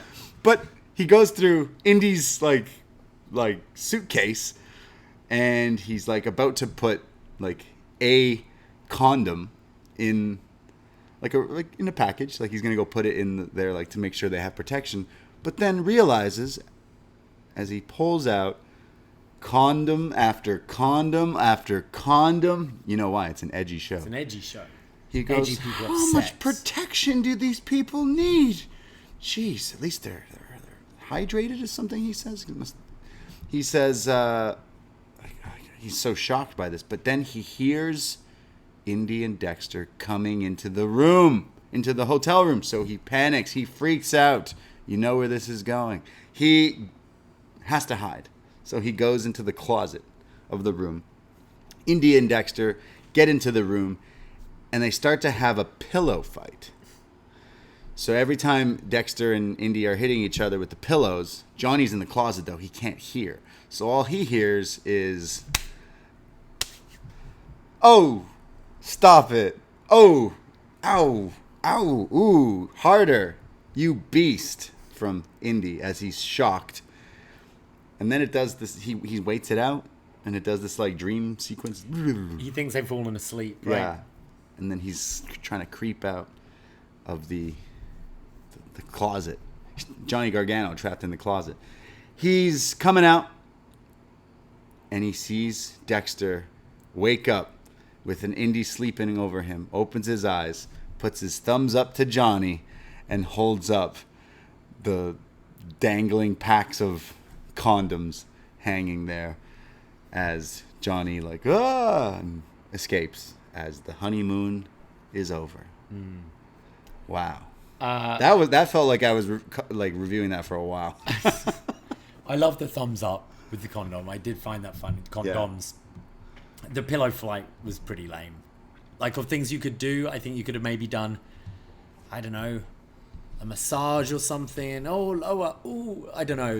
Stuff like that. The pillow fight, it's really? And if you have a pillow fight, I don't think you go harder. Yeah. Or stuff. Ow, that hurt. I saw in my hotel room, just flick the TV on. Oh, what'd you see?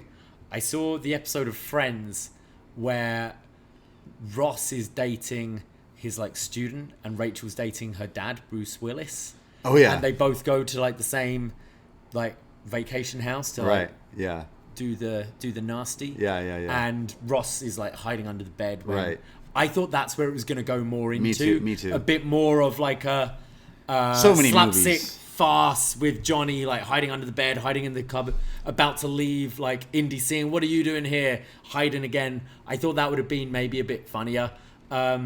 But some bits were funny here. Some bits were funny. Obviously, the image of Dexter with the thumbs up with the rubbers is great. Are they just trying to make GIFs now? I feel like that's this whole show. Is that what this show is? Yeah, there's a Because lot of there's it a later lot on. every week we're like, oh, that would be a fun picture to put on the It's a thing. meme. But is there much substance? No. Yeah, like, yeah. It's like that's what I feel MSK the whole time are trying to be a GIF. Yeah.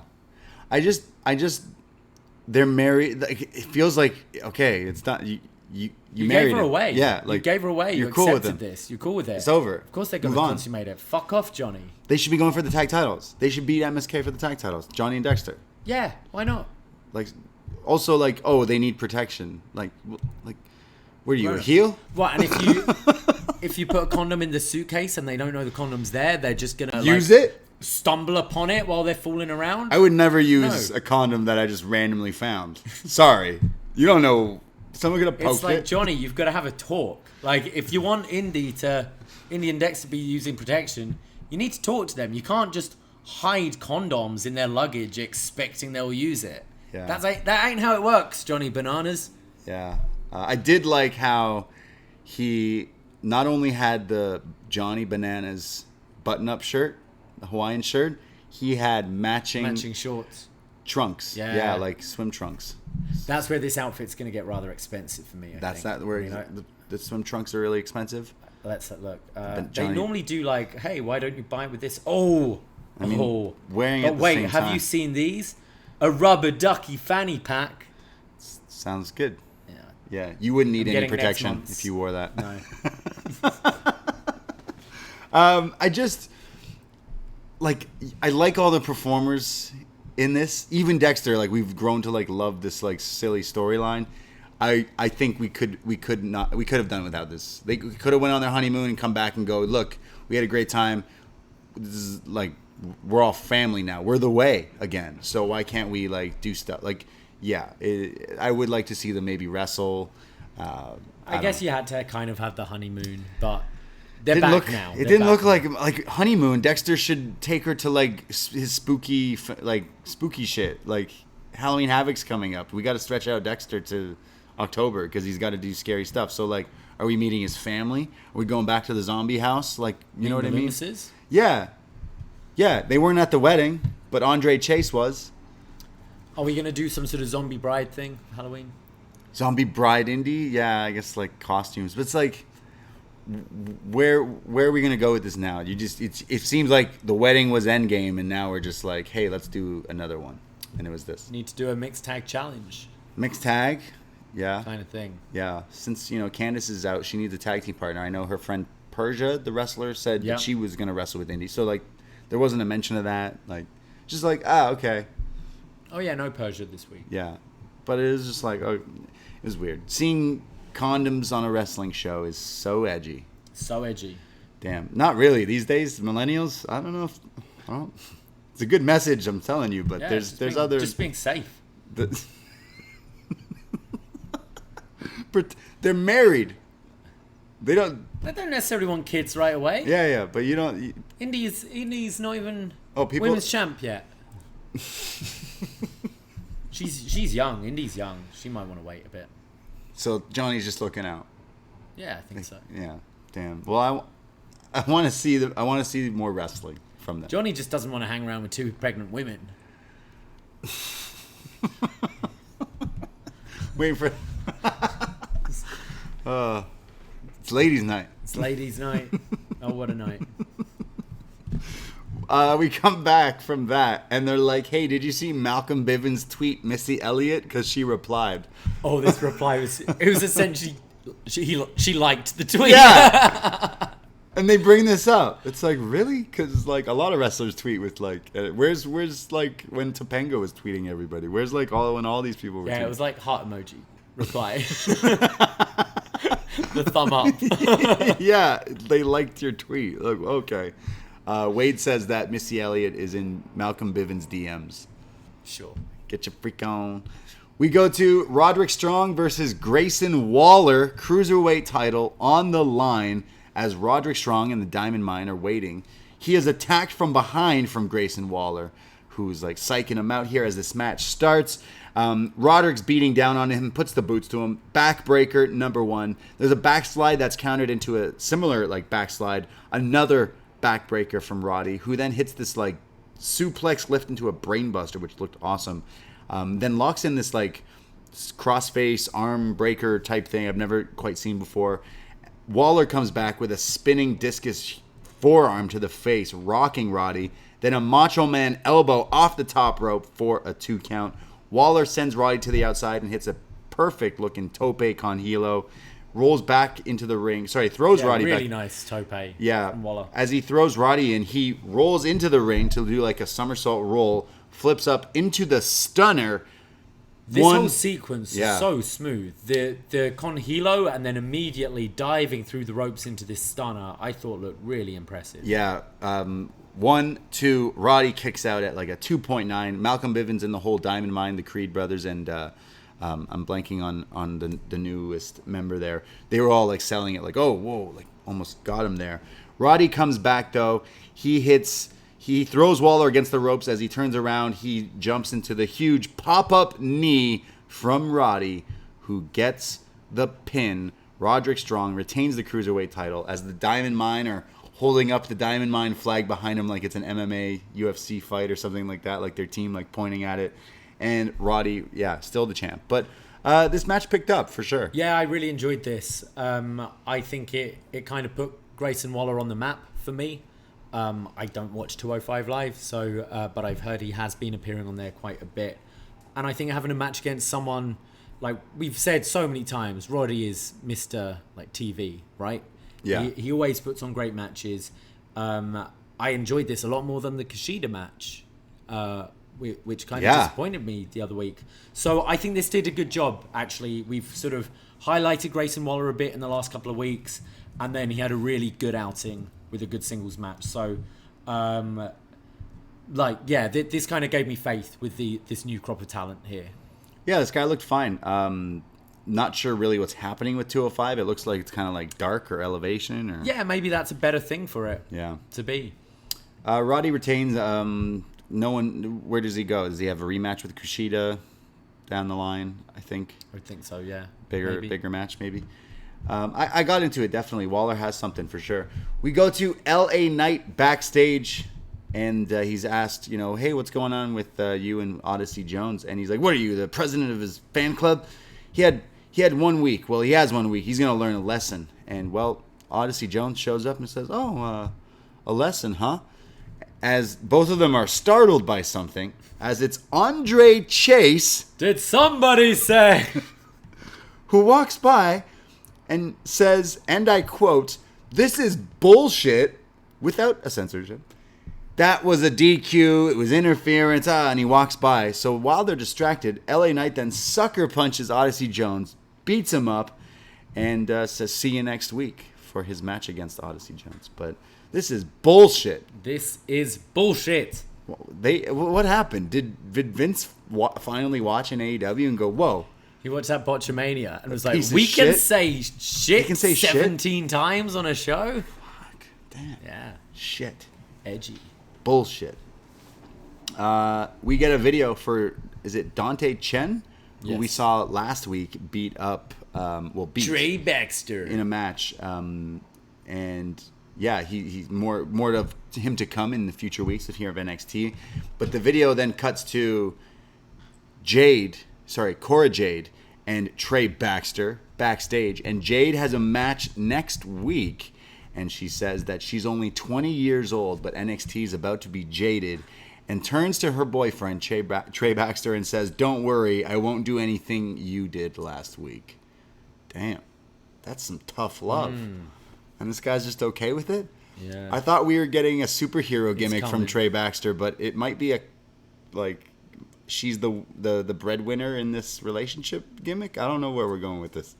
She's like, you're a loser, and I'm like, what is this? Some sort of cuck relationship? Yeah, it's like it's kind of backhanded, isn't it? Yeah, it's weird.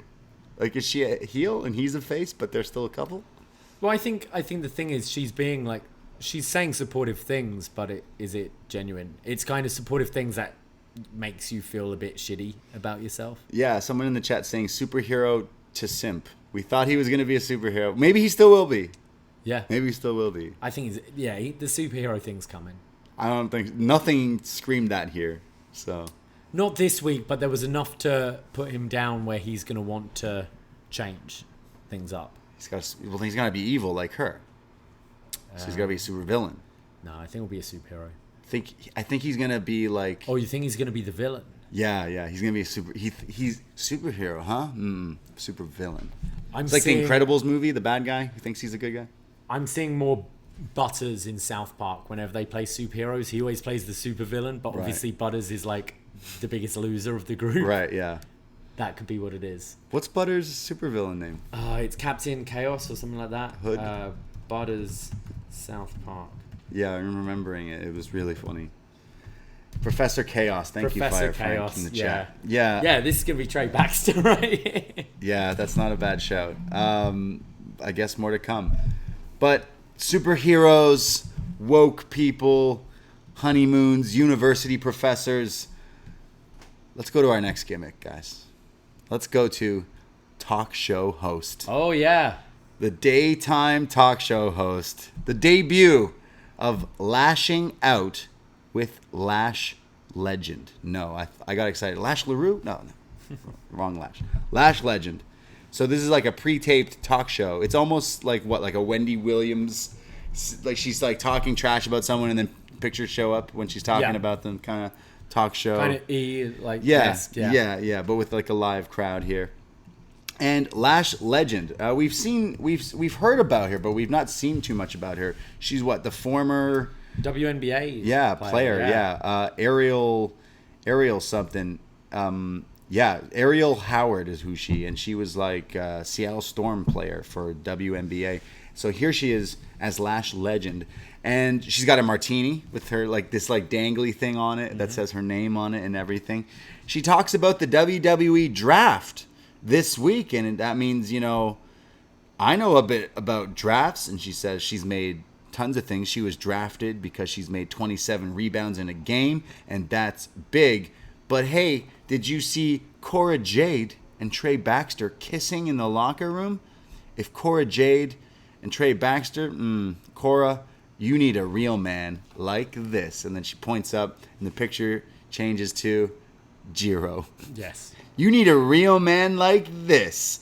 And it shows now clips of Jiro with the jacket. I guess she's trolling here. But again, more meme material with her pointing to something there.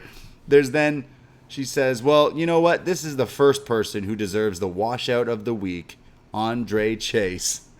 Did somebody No! Lash says, she says, he better watch out or Andre Chase is going to get his Andre ass kicked or something like that. And then kind of says, thanks for watching, Lashing Out. I'm not big on these talk show things in wrestling, but I was so happy that this wasn't another in-ring talk show, because we've got so many of them with Miz TV, Morrison's thing. Morrison has his one? Morrison has his thing, Christian had his thing, Jericho had his thing, Roddy Piper had his thing. Like, there's so many of these things. I did think the actual setting of this was different, and I kind of liked it with the like the images behind and stuff like that. Me, like both of us, I prefer just seeing wrestling, but I didn't think this was terrible. I think maybe the fact that it wasn't like live probably helped, that they could Absolutely. like they knew that Andre Chase was going to do this. They knew that this was part of the show, so they could like tape it and show it. But yeah, I think that maybe the way she presents herself and like talks is something that I could see definitely actually taking off. Obviously, we want to see what she can do in the ring with definite sports background. Yeah. So let's make her cut promos on a talk show. It definitely is a little like, oh, okay. I guess she's. Definitely didn't move needles for me, but it's still like the first time. It's still this like this again screams this developmental. She's literally making fun of the segment earlier that we were making fun of when we watched it. So it's like she's on the same page. The Jiro thing made me laugh. I didn't expect that at all. So it's kind of like this show in the reality of NXT. It's like, all right, cool. Yeah. I want to give it a chance. It's the first week, right? But she sounded confident as that's well. what I mean. She sounded confident. Her delivery was good. Her delivery fitted the style of what she's kind of imitating. I can't say I like those shows, but I was relieved when I was like, oh, this isn't an in-ring thing. This actually looks a bit different, and they're doing something a little different instead of the tired chat show format. It's just interesting because they're literally doing a like daytime chat show thing when their new set looks like that. Yeah. So you got to do it in the ring eventually because it's going to move to that. You have to. Except I don't know how she do the pointing thing because that's like edited in.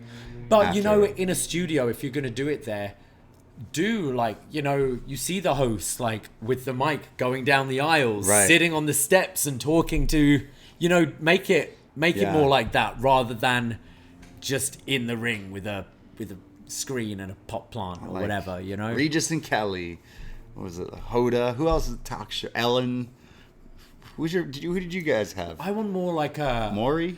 I want more like a Ricky Lake, more a Yeah. Jeremy Kyle, more like that kind of thing. Steve. Jay Springer. Exactly. More that kind of vibe. Edgy. Would be cool. Edgy AF. She should have been like, did you see Johnny giving Dex? Did you see how many fucking rubbers that guy had? That's what she should have been saying. We go to Ridge Holland. He comes out with Pete Dunne for his next match, but he's attacked by Kyle O'Reilly as they go to break because that's their next matchup. Ridge versus Kyle. As we come back, it's on. It's Ridge just beating up Kyle here. He does this crazy Taz capture suplex overhead, which is just a chef's kiss. He then does like the T-bone suplex. He's just a machine. Kyle comes back with a series of kicks, knees to the gut, some strikes, the leg sweep, locks in an armbar. But as Ridge tries to finally get out of it, he transitions that into a triangle.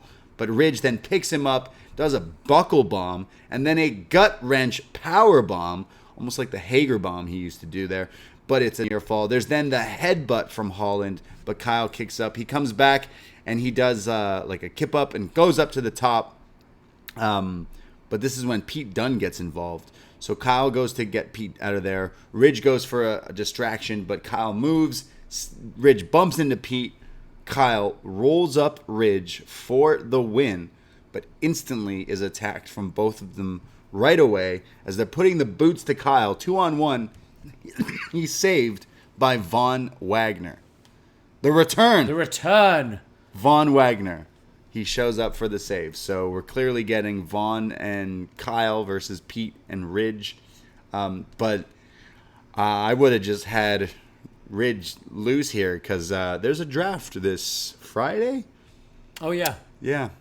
Oh, you think Ridge is going to be a call-up? Yeah, I think so. I don't know what he has to do. What does he have to do here?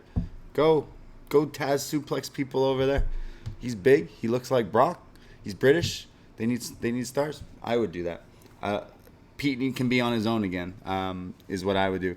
But Von Wagner saving the day for Kyle. So I actually kind of got into certain parts of this. I kind of wish it was maybe just more so the match, but we're leading to a tag. Whatever. Yeah, I don't mind this thing. Kyle and Pete always put on tremendous matches together. So the fact that they're still feuding and a way of getting Ridge and Vaughn more reps in front of this crowd and with people as good as Kyle and Pete is not a bad thing. I don't actually want to see Ridge move up right away. I think he would be great on the main roster, but I think there is something to be had with an eventual him and Pete feud down the line. And I like him as far as the big guys go. I do enjoy Ridge Holland on NXT. Yeah. Well. Speaking of the draft, then, who are some people here in NXT that you think would be? I don't think anyone's going. You don't think anyone? I don't think anyone's moving up. I think we'll be missing some people because there's some characters kicking around. I think I think a Ridge would just fit into he's already like you do everything all these other guys do. Yeah. You look like you're big, so I can't see like a Kyle going up quite yet. Selfishly, as a fan, I would like to see him still be champion here. With all this new talent they've got, I can't see them wanting to get rid of any of their vets. Yeah, I think you need them. I think you need them to be working with these guys. Yeah. I just feel like an MSK, you could... really, no. There's no tag team, so really, you shouldn't be moving anyone up from that way. I can't see them touching it. Any of them? No. Bron Breakker? They've not mentioned NXT at all on all the commercials for it. They said fresh faces in the promo. Really? New faces, yeah. Fresh faces. Anyone can show up, even fresh faces. Okay. So, I mean, in the chat, people are saying Dakota Kai, Austin Theory, Xia Li, well, Aaliyah. those guys have been gone. Like, I consider them already gone. Like, Aaliyah, Xia Li, Austin Theory, they've not been on. Like, Austin showed up at the wedding, but... Yeah. I don't see any of the people we've been seeing on weekly TV since NXT 2.0 going up. Right. Okay. Well, yeah. I mean... That's kind of what I'm getting at. Yeah. Yeah. I don't really watch some of the main roster stuff, so I tried watching some of that. I watched the Extreme Rules main event just because I heard people going off about it, and I didn't quite understand what happened. And then I saw a demon humping the ground a few times to some music. Okay, so I watched it when I got back from New York, so I was exhausted. Yeah. And had it all on in the background as I was kind of making dinner and stuff, and then went to bed for the main event and fell asleep and woke up as Finn Balor's music was playing. So I was like, fuck, did Finn Balor just win? Right. I was too tired to even look to see what was going on the screen. Stirred, woke up again, and then see the rope break, him get speared and Roman win. I was like, was I dreaming? What happened there? And then I'm listening to the review with John Away, and it was, oh no, he was humping the ring and convulsing, and his music came on. Yeah. Was it an act of God that costed him? I guess so. Because he's a demon? Because he's a demon. Right. Yeah. Remember when he was having a really good run in NXT? Oh, yeah. Remember when he was fighting Kyle? Remember when... It's like, what? This guy's awesome. He could be your main event guy on Raw. He could be your guy to, like, make shit. He was so good the past few years. Sorry, but for those people... I think this is WWE's weird way of protecting him, though. How? You just killed it. It's done. It's over. Wrap it up. It's gone. Rope breaking. No. Demon's done. This is more protected than him, like, being choked out by them or just being speared. He kicked out the spear. It was the rope breaking. It was a malfunction out of his control that cost him the match. I think that is WWE's weird logic in protecting a Finn Balor. They did the opposite. It's done. It's over. The demon is done. We're going to fiend it. It's like that Hell in the Cell. Is he going to bring a big hammer and start swinging? Like, what the... He's literally got to make fire come out of the thing. Like, this guy's a great wrestler. And I think a Finn-Rowan match, like, yeah, they were fighting. There was some cool stuff. Just like, no, like, come on. Like, I think I was more mad at the humping than even the rope breaking. You could have done it without the humping. Yeah, I just hate the spooky. You could have just fired up. Yeah, and beat the shit out of Roman, and then he goes up. Oh, the rope broke. Oh man, no. You know what? Even saying that sounds dumb. No, I hated it all. But really, the humping was just so funny. I haven't seen speaking of memes and gifs and stuff. I haven't seen enough Finn humping memes and gifs. So at upNXT podcast, just like real like, of course, Of course this stuff happens on these shows. Like, that's just what these shows are. So if that's not what you're into, watch New Japan Strong or whatever, because that was really silly. I had to check it out. Twitter was going nuts. I was like, fuck, what happened? Did Finn win? I literally was like, did Finn win? I don't know. I don't want to read it. Let me find this match. Terrible. Just terrible. Laughable. Funny stuff. Wrestling Just don't watch it. Yeah. Do yourself a favor. Like, everyone. Like, there's, as you said, there's so much other wrestling out there. Like, if you want weird, supernatural, and like childish shit, watch Raw. Watch SmackDown. Hot take, like, Roman, the character, is great. Still not, like, the matches just don't do it for me. You wear a glove and and a mask sometimes during your matches, and you do a Superman punch. It's like, fuck, like, all right. Yeah. But I tried, guys. We go to a real main event player. This guy would never lose in a match from a rope breaking. He would never dress up like a demon and hump things. We go to my real main event, the vignette for Tony D'Angelo. He says, these docks here means a transfer of items. Friends and family, we've all benefited off these docks. They've helped us. Even my cousin Richie, he's got eyes like a hawk. He's been watching out for the wise guys. And you know, Richie, he'll take one or two off the top. But anything more than that is when I get a call. It's a, hey, Tony situation. I show up. Let's just say the situation gets resolved. What can I say? It's a family tradition. And next week, the tradition will continue. You heard it here. Next week, Tony D'Angelo is in action on NXT 2.0. Can't wait. Tony Angle. D'Angelo. The Italian guy here in NXT. Hey, look, the Sopranos movie's coming out this week. So they need to be calling, if this was AEW, they'd be calling up Furio, Silvio. They'd be like, yo, you free? Can you come in and do like a thing? I think he squashes someone, clearly. But they mentioned the wrestling background. So I am like, hold on, let's not throw it all away. Let's see. Like, obviously he's doing the stereo. Last week he had Uncle Paulie. Now he's got a cousin Richie, you know? It's very paint by numbers of an Italian stereotype. But isn't that, like you say, wrestling is silly, and it's totally taking the most like generic fucking Italian.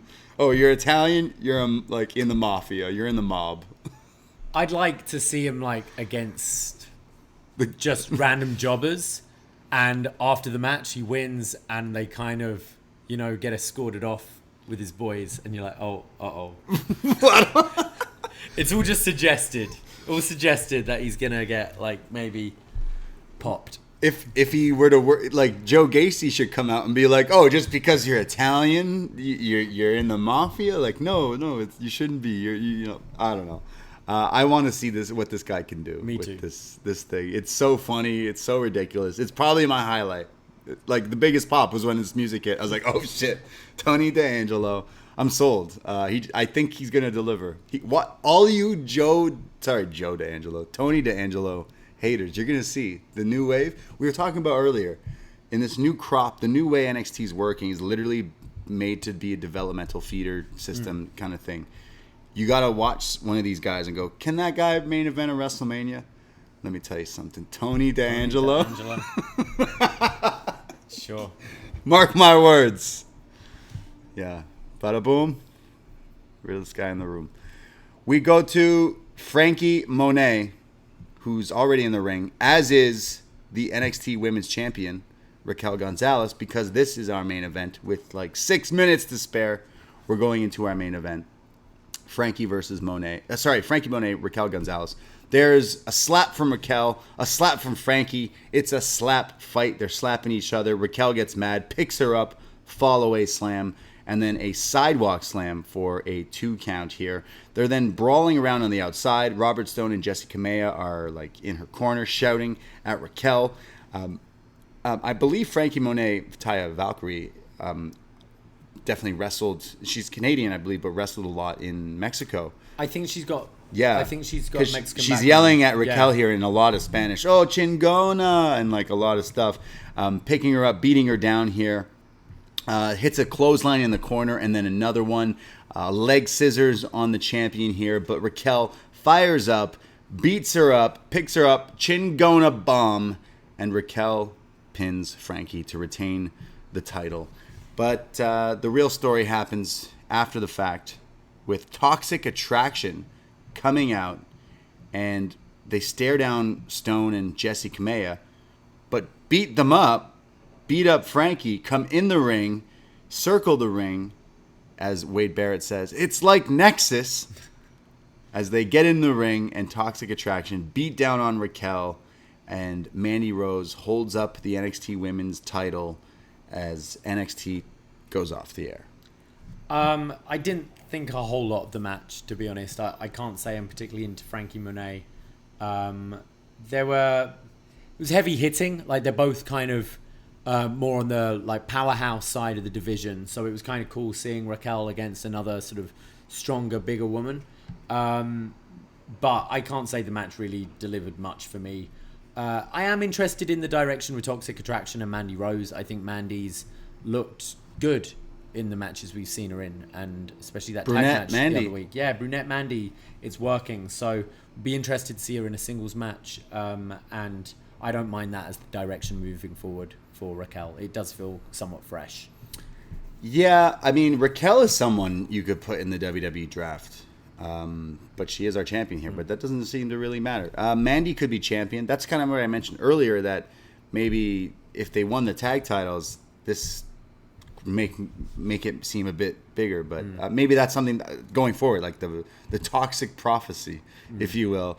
Yeah, I'm not against it. I could even see Mandy taking the title. Yeah, that's why I get intrigue in it. I could see it going either way. Yeah. So, not against it. I wasn't into this match either. And it felt weird going to the main event at like 10:56. I know they have to... They do that every week. I know, but like this one definitely felt like it didn't go as... Like they go to the main event at 10:50 and you're like, oh, they're pushing it. They're pushing it. This is 10:50 like plus.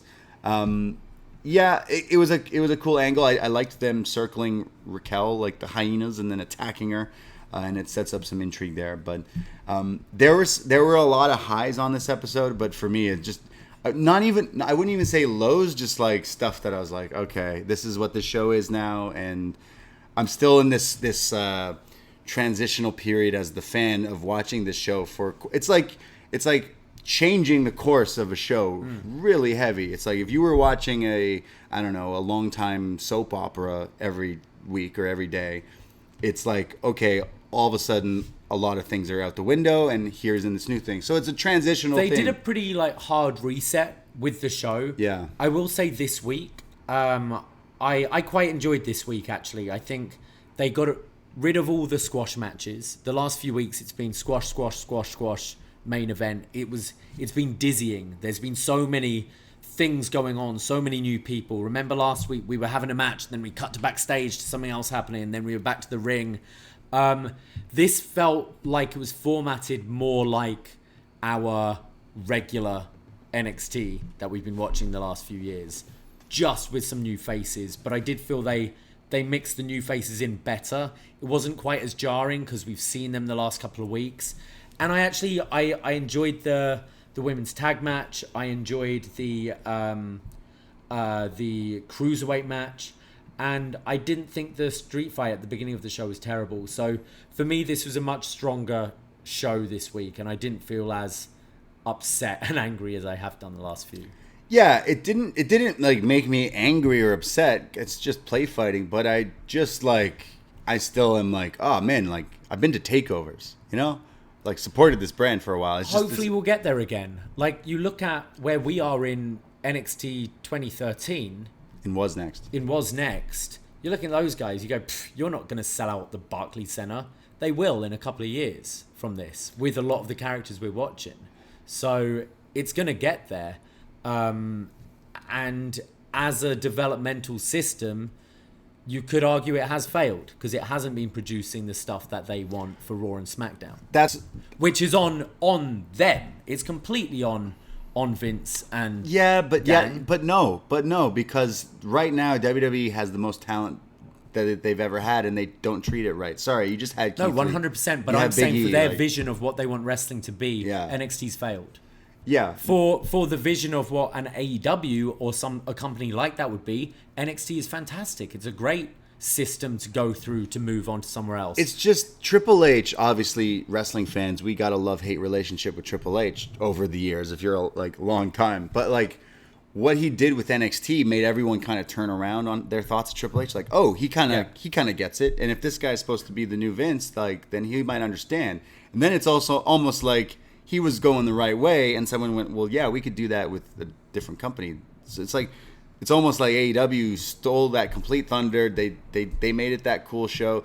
A lot of wrestling fans 3 to 5 years ago who gave up on Raw 3 to 5 years ago watched NXT instead or more because they decide, oh, the wrestling's there is good. They put on their 5-star classics and all that jazz. The cool indie guys show up. Like, that's what it became. And, well, they got outshined in that regard. So, yeah, it's not working. But Triple H, I think he had the right mind to figure out what he wanted to do. I think he did, but it wasn't what Vince wanted him to do. And that's, again, where it comes down to. It's great, like, going, look, I've got Ciampa, Gargano, Cole. It's like, cool, but I like Brock Lesnar. Right.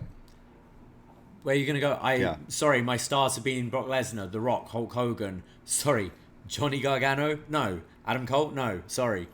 That's Vince. Until the attitude of the people at the top changes, that NXT is, as a show to watch, very enjoyable.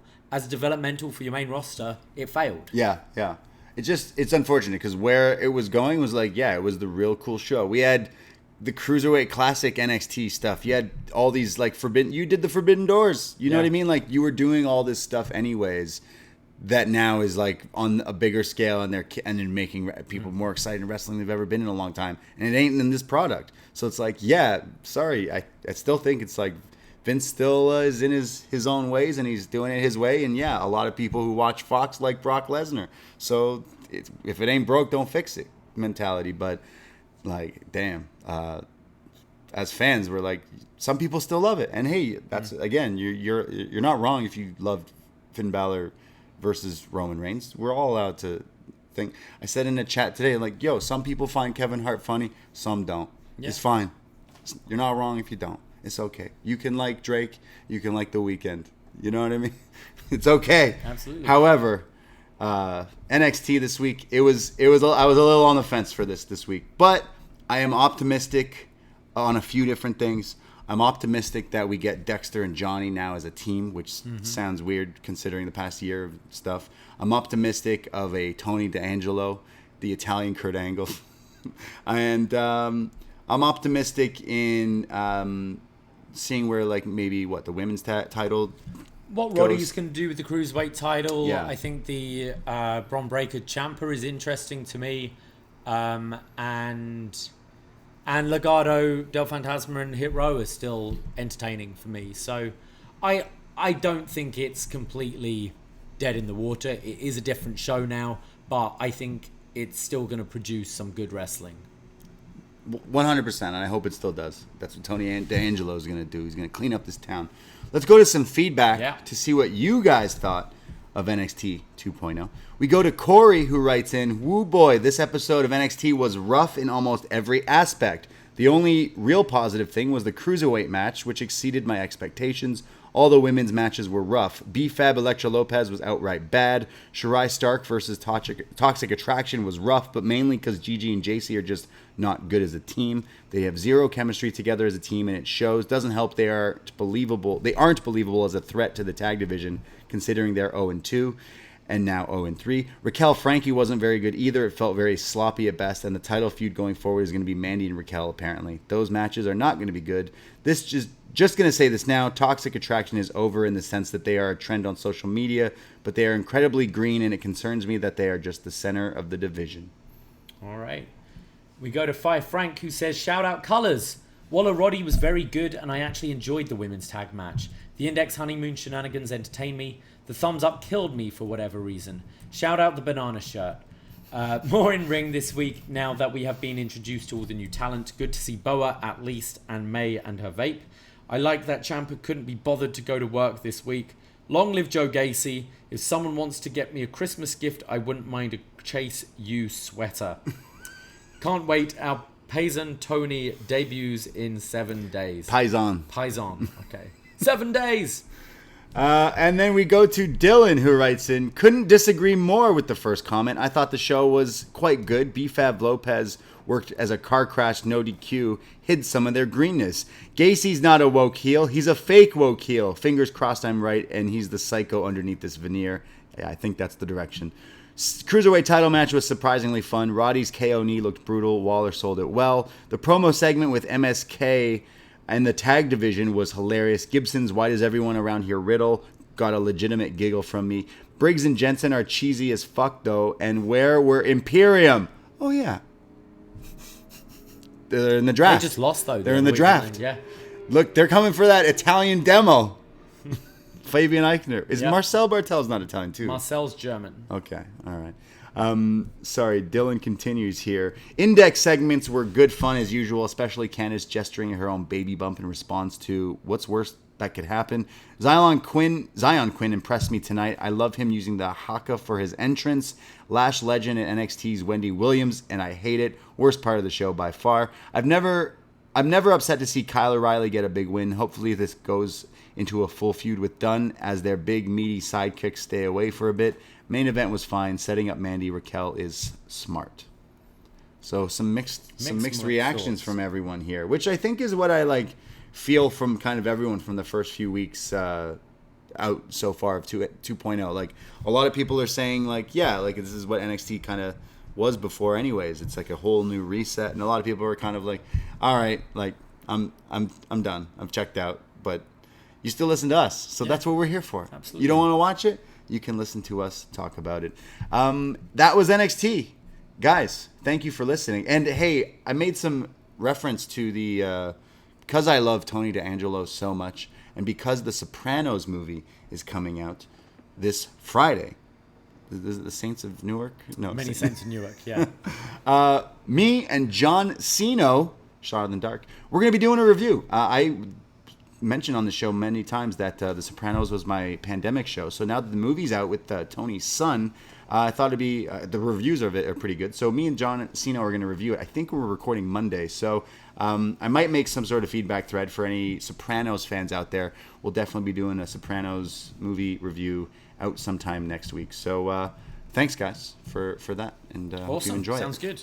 And, of course, all the other shows, patreon.com/upnext. And join our Facebook group, upNXT group, and at upNXT on Twitter and Instagram. So I think that's it.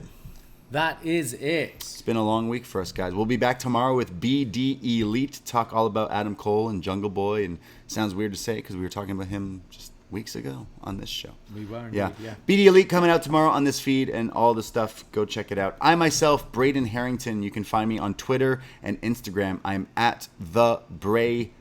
And I am at Davie Portman. Take care. Goodbye. Be safe. And did someone say Andre Chase? Happy birthday, WH Park. Oh, that's bullshit. Ahoy!